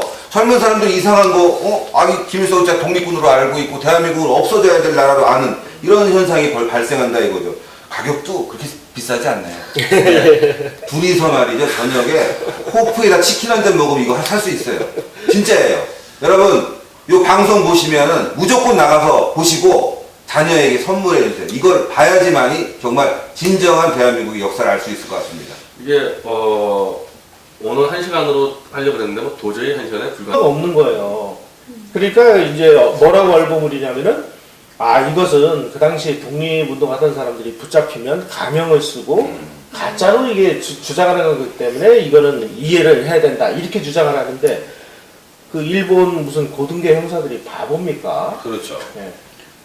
그때 당시는 본명이 김성주로 활동했을 텐데 했고 김일성이라는 것은 그러니까 이름을 이제 가명으로 썼다고 얘기하는 거예요. 그 전에 이제 김성주란 이름을 가지고 이제 활동을 하다가 이제 뭐 화성 의식인가 예, 뭐 예, 거기서 김혁이라는 5년 선배를 만나게 됐어요. 시인이죠. 유명한 시인인데 그 시인이 이 김성주에게 너는 우리의 별이다라고 하면서 한별이라는 이름을 지어준 거예요. 한별. 예, 그래서 일성. 한별로 학생 운동을 하면서 되게 많이 이렇게 운동을 하고 있었는데 김일성이란 이름은 아무 이유 없이 그냥 어느 친구 2명이 내 이름을 지어줬다. 김일성이라고 지어줬다. 이렇게 그냥 나왔어요. 그래서 그러니까 아까 그 그때부터 중국 이름은 그 진춘채? 그거 한자는 어떻게 되는 겁니까? 그러니까 김일성의 이 이름이 한자 표기가 4개가 나오잖아요. 그러네요. 날일자에 별성자 뭐 이런 식으로 해서 그렇게 김일성의 가짜 이름도 4개나 되고 김성주라 자기 본명의 한자 표기도 다 3개나 다르네요. 되고 예, 예, 다릅니다. 다 발췌했는데. 예, 다 달라요. 그런데 더 웃기는 거는 그 김일성이 이것도 맞고 이것도 맞아 하고 다 인정을 한 거예요. 이게 무슨 얘기냐면 막 이리저리 난조하다 보니까 다른 사람이 한 걸 그냥 다 갖다가 하기 위해서 한 근데 거고요. 공식적으로는 이제 북한에서 김일성이 한자를 쓰는 거는 예. 날일자에 이를 이를 성자를 성자. 쓰고 있어요. 김성준. 지금 3개인데 지금 한자가. 김성준 어느 한자 써요? 김성주는 이를 성자의 주인 주자를 쓰죠. 김성자. 네. 네. 그러니까 자기 이름조차도 명확하게 밝히지 못하는 이런 완전히 엉터리 쭈쩡이가 그래서 보면, 그 네. 북한에 아까 얘기를 들으니까 뭐 네. 퍼즐 조각이 조금 맞춰진 것 같은데요. 예. 북한의 민족의 태양이라는 네. 그 김일성이 항일혁명 투쟁을 바탕으로 한 영화가 있어요. 네. 거기에 보면 전부 만주몰판에서 투쟁했던 이야기들이 나오고 네. 거기에는 일본 놈들에게 쫓길 때 굉장히 중국 인민들에게 우호적인 이렇게 지원을 많이 받는 걸로 아니 묘사하고 중국군이니까. 그렇지, 그렇지. 중국군이니까 당연히 중국군은 좀 받고 일본하고 네. 중국군한테 싸웠다는 거 아니에요? 네, 그래서 만주골판에서의 이야기가 가장 많이 나오고 그 중국에서 활동할 때 보면 뭐 1938년부터 39년까지 뭐 그 남패자 이쪽에서 이제 활동할 때 그때 이제 김일성이가 고난의 행군을 겪었다고 해요. 그래서 한오백 미숫가루 식량이 부족해서 그 항일혁명 투쟁하는 그 사람들과 미숫가루 한 줌을 가지고 이렇게 나눠 먹는 그런 근데 이야기. 그 영화에서는 그 중국군이라고 안 나오겠네. 중국군이 안 나와요. 나오죠. 네, 안 나오지. 허리를 다 실체가 떼고, 되게 예, 그냥 먹둥이만 해서 그냥 방향이. 군복은 어떤 군복 입고 영화에서는 군복은 중국 군복. 중국 군복 비슷한 걸 입고 있었어요. 근데 제가 생각할 때는 이런 게 있어요. 예. 그 독립군이라 그러면 예. 목숨을 걸고 싸우는 거 아니에요. 예. 정말 위험한 예. 어떤 일을 하는 거죠. 국가를 위해서. 예. 그렇다 보면 혹시 내가 나중에 죽을지 몰라. 예. 그래도 그 본부에는 정확하게 자기 신원을 예. 놓을 거 아니겠습니까?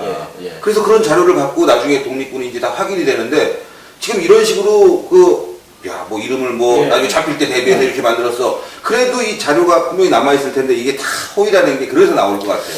그래서 저는 이 책을 쓰면서 제가 확신하게 된 건 이렇습니다. 진짜 김일성의 정체는 북한 수상이 된 그 김일성의 오리지널 정체는 중국 공산당 비밀 문서고 아니면 소련 공산당 문서고 안에 분명히 전 들어있을 것이다. 예. 누군지 실제로 거기에 예. 있을 거다. 예. 그래서 한동안 북한이 김일성이 이제 중국하고 소련하고 중간에서 이렇게 줄타기 외교를 하고 그러잖아요. 그럴 때 모택동에 한 번씩 은근슬쩍 그 김일성 동지는 중국 인민을 위해서 많은 투쟁을 했습니다 하는 축전을 보낸 게 나와요. 아, 왜 보냈을까요? 너 반협박. 까불면 이거 다 깔 거야. 맞아요. 까부지 마, 이 자식아. 너 중국 인민을 위해서 싸운 놈이잖아. 너 중국 국적이었잖아. 너 중국 공산당 당원이었잖아. 이 얘기를 하기 위해서. 이야. 제가 거기서 그 내용도 여기 좀 써놨고요. 그러네요. 이거 꼭 우리 예. 저도 오늘 가서 보겠지만 네. 다시 한번 잘 비춰주십시오. 이 책을요 여러분들 많이 사주셔야 됩니다. 교보문고 가서 직접 사세요. 저도 오늘 받지 않고 직접 교보문고 가서 살라고 오늘 그러는데 꼭 봐야 돼요. 자유총연맹에서는 100권을 구입해서 다 집으로 보내기로 했습니다. 그러니까요. 이거 꼭 봐야 되겠네요. 그래야지만이 대한민국 역사를 바로 할 수 있는 거지. 그렇죠. 그러지 않으면 또 엉뚱하게 얘기해서 김일성이 말이야 독립운동했어 뭐 이렇게 해갖고 그러니까 저렇게 나온다고 우리가 김일성이 나쁘긴 하지만은 항일 투쟁한 것은 서로 인정하자 이렇게 나온다는 말이에요. 이건 대부분 사실은 뭐 그렇게 알고 있다는 말이에요. 그러니까 항일투쟁 얘기만 나오고 깨갱하고 이제 아무 얘기도 못 했는데 그러면은 이 자식이 한 항일투쟁이 뭐냐를 우리가 공부를 안 한 거예요. 그게 이런 게 있는 것 같아요. 우리 변 대표도 좀 미안하잖아요. 그런 어려운 일 하는 사람들이니까 우리가 괜히 미안하고 고마운 마음이 있다 보니까 그 이상을 진전을 못 하는 거예요. 사소한 일을 벌였어도 정말 가서 뭐 경찰서에 가고 항의라도 했어도 야, 그 고마운 마음, 그 어려운 시기에 저런 분들이 저런 일을 했는데 그 고마움 때문에 더 이상 진척이 안 되다 보니까 이런 그 거짓된 역사가 사실처럼 굳어지고 거기다가 살까지 붙어갖고 이제는 아예 그냥 뭐 대단한 전투를 벌인 것처럼 사실은 그 이라크나 이런 데 가서 미군이 막 공습을 하다 보면 민간인이 다칠 때가 있잖아요. 그거 잘못했다고 우리가 막 비판하잖아요. 근데 이것도 보니까 가갖고 엉뚱하게 진짜 젖먹이 어린애가 죽고 말이죠. 이거는 좀 아닌 것 같아요.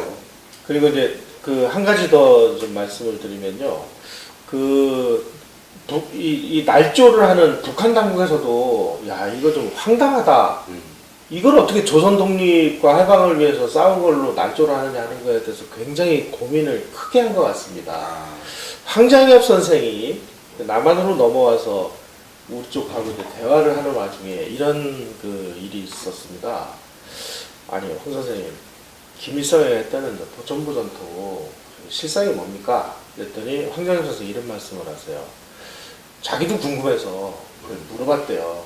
그랬더니 하는 말이 아니 아무리 사소한 거라 그래도 안 한 거보다는 나은 거 아니냐. 그렇죠. 이렇게 주장을 하더래요. 아무리 사소한 거라도 보천보전들은 사소한 거예요. 그리고 전투라는 이름을 붙일 수도 없어요. 전투라는 것은 상대와 상대가 서로 총을 겨루고 이렇게 교전을 하고 하는 게 전투지. 그럼 밤에 들어와가지고 경찰서에다가 그냥 난사를 하고 젖먹이 어린애 죽이고 그러니까 이게 무슨 전투냐고. 습격이지. 근데 지금 교과서에는요 보천보 전투로 나와요. 저희는 방송 중에 습격이라고 얘기하고 있지만 다 전투로 나오고 또 아주 중대한 항일 투쟁의 독립군 운동으로 나오고 있어요. 지금 대한민국 교과서가 그래요. 그리고 그 김일성이라는 이름이 재판 기록에 나와 있다 뿐이지 그 김일성이 이 김일성인지는 또 확인 안 된다는 거 아닙니까? 안 됩니다. 예. 그 안 되는 이유를 밝힌 사람이 또 한 사람이 있습니다. 박금철이라는 친구가 있어요. 그 사람은 이제 고향이 저 보천보 부근인데 나중에 이제 습격 사건이 벌어진 다음에 일본 경찰이 이거는 분명히 안에 누구 내통자가 있어서 길 안내를 하거나 그렇지 않으면 이렇게 빨리 들어오지를 못할 것이다. 그래가지고 수사를 하다 보니까 안에서 내통을 해가지고 길 안내를 한 사람이 두 사람 잡혔고 그래가지고 이제 그 일막타진이 돼요. 그게 이제 조선 광복회 사건이라는 건데 거기에 이제 길 안내를 했던 박금철이라는 사람이 실형을 선고를 받고 서대문 정무소에 갇혀서 수감 생활하다가 해방이 돼서 풀려났습니다. 그러니까 이제 남로당 친구들이 고생했다고 그래서 이제 석방된 친구를 데리고 와서 이제 막 밥도 먹이고 막 이러고 있는 와중에 김일성이가 이제 북한에 들어갔다라는 얘기를 들으니까 박헌영이가 이동무가 그래도 김일성을 아는 친구니까 가서 사진을 찍어다가 한번 확인해보자. 김일성이가 어떤 친구인지. 그래서 이제 사진을 찍어가지고 와서 그러니까 몇 차례 오늘은 지금 40분 넘었는데 만주 얘기만 좀 마무리하고 만주 중요한데 제가 한 마디 더 받으면은 만주 가지고 박정희 대통령을 얼마나 친일로 공격을 했는데 저 김대중 대통령이 만주 건국대학교를 가려고 준비를 다 했어요. 그러니까 만주 육군사관학교는 군인을 양성하는 거고 만주 건국대학교는 정치인을 양성하는 건데 김대중 대통령의 어렸을 때의 꿈 자체가 왕이었습니다. 꿈이 왕이었어요. 정치를 해야 돼. 근데 조선에서 정치할 수가 없잖아요. 그래서 만주 건국대학교 가서 만주에서 정치인으로 하려고 했단 말이에요.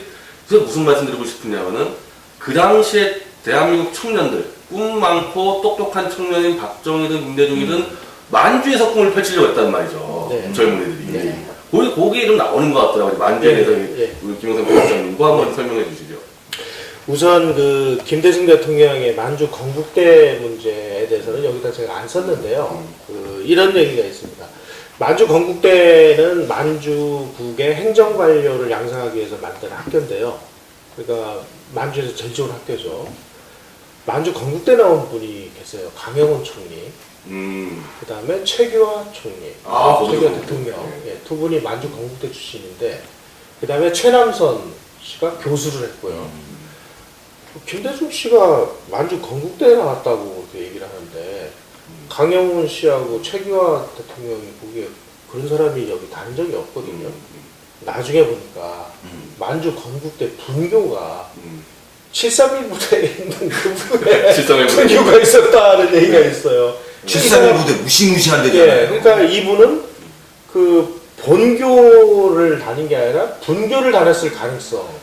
자기 자서전에는 예. 가고 싶어서 입학이 확정이 됐는데 태평양 전쟁 때문에 못 갔다고 나오는 본인 자서전에 이렇게 나와요. 예, 예. 근데 만주국대를 정말 열심히 공부해서 가고 싶었다까지만 나오고 예. 거의 입학 준비가 끝났는데 태평양 전쟁 때문에 못 갔다 이렇게 나옵니다. 우선 이제 만주 말씀을 드리겠습니다. 우리는 지금까지 만주 그러면 만주국, 그러면 뭐 일본의 괴뢰국가 이렇게만 알고 있었는데, 사실 우리가 그 여러 가지 그 감정적인 거 다 빼고 만주국을 들여다보면은, 만주국은 지금 말씀하신 대로 식민지 조선 사람들이 가서 출세할 수 있는 유일한 탈출구였습니다. 예를 들어서 그 당시 대한민국의 지성인으로서 최고봉이라고 하는 최남선이 여기서 경성제국대학 교수를 못했거든요. 만주 건국대에 가서 교수를 했습니다. 네. 정교수로. 그게 다 국립이고 공짜고 예. 취업을 보장했던 대학이에요. 네. 그리고 이제 그 만주국을 건국한 이후에 만주 치안이 막 이렇게 어려워지고 그러니까 군대를 양성을 했어요. 만주국 군대를. 그러다 보니까 원래는 일본 정부가 그 일본인 500만 명을 만주로 보내가지고 여기를 영원히 이제 일본 땅으로 만들려고 했는데, 여러 가지 사정이 있어가지고 일본 사람들이 많이 안 갔습니다. 많이 안 가다 보니까 조선 사람들에게 문호를 개방을 해가지고 조선 사람들 중에 정말 야망이 있고 똑똑하고 출세욕 있고 뭔가 막 한번 도전해보고 싶은 그런 생각을 가진 사람들이 가난한 서민층, 대거 이제 만주로 가서 이런 사람들에게는 그야말로 희망의 나라. 출세를 할 수 있는 희망이 생긴 거죠. 그리고 그 중국 사람들은 일본 사람들을 그 안 보는 데서 뭐라고 그랬냐면은 귀자, 귀신 귀자에 그 농자자, 귀자라고 이제 그 공격을 했습니다. 귀신의 자식들. 예. 없어져야 돼. 예. 태어나지 말아야 돼. 뭐. 그러면은 한국 사람은 뭐라고 불렀냐? 이기자. 두 번째. 예. 그게 무슨 얘기냐면 그만큼 천대했네요. 만주국은 그 오족 협파라고 그래서 일본인, 조선인, 중국인, 만주인, 몽고인 이렇게 5개 민족으로 이제 구성된 나라를 만들겠다라고 했는데, 실제로 1등 국민은 일본, 그 다음이 2등 국민은 한국인, 3등 국민 조선, 이런 식으로.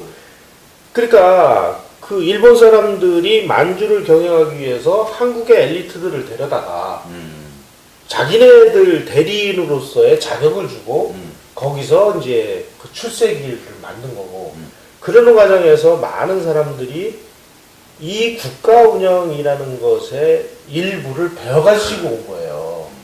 우리가 모든 감정을 빼고 얘기를 합시다. 그러네요. 두 번째, 만주국 군대가 만들어져 가지고 만주군관학교, 신경군관학교를 졸업한 그 사람들이 대거 대한민국으로 와서 대한민국을 건국을 하고 대한민국을 지켜내고 대한민국을 근대화하는 역할을 하잖아요. 백선엽 장군, 예. 백선엽 장군, 박정희 대통령, 강영훈 총리를 비롯해서 최규하 대통령도 예. 있었고. 그럼 왜 그랬을까? 자, 이렇게 봅시다.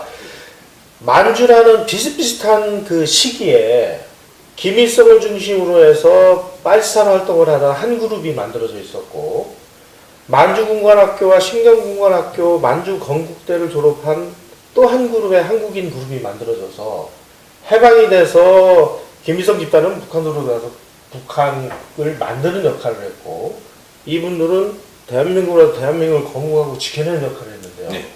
왜 이런 차이가 있느냐 이거죠. 그때 이제 일본이 만주국을 건국한 다음에 만주를 농업국가에서 근대국가로 탈바꿈시키기 위한 만주 산업개발 5개년 계획이라는 걸 추진을 합니다. 어마어마한 규모로. 왜냐하면 만주에서 철광석이 많이 나고 석탄이 많이 나고 그러니까 이걸 중심으로 해서 만주를 중공업 기지로 만들어서 여기서 무기도 만들고 중공업을 일으켜서 그 당시에 이제 그 세계공항의 역할이 어려워질 때 새로운 어떤 부를 창출하는 역할을 했고 그리고 중일전쟁이 일어나면서 이제 그 일종의 거기를 이제 산업기지로 만드는 이 어마어마한 산업개발의 이 그 박동이 시작이 됐는데 네. 일본 정부가 만주 산업개발 5개년 계획에 5년 동안 얼마를 투자했느냐 정확하게 일본 본국정부 총 예산의 3년치를 갖다가 때려박았습니다. 총 예산의 3년치. 지금 한국의 이 총 예산이 한 300조 되죠. 예. 그 300조에 한국으로 따지면 3배니까 한 1000조 원을 1000조 지금 원을. 한국 기준으로 했을 때.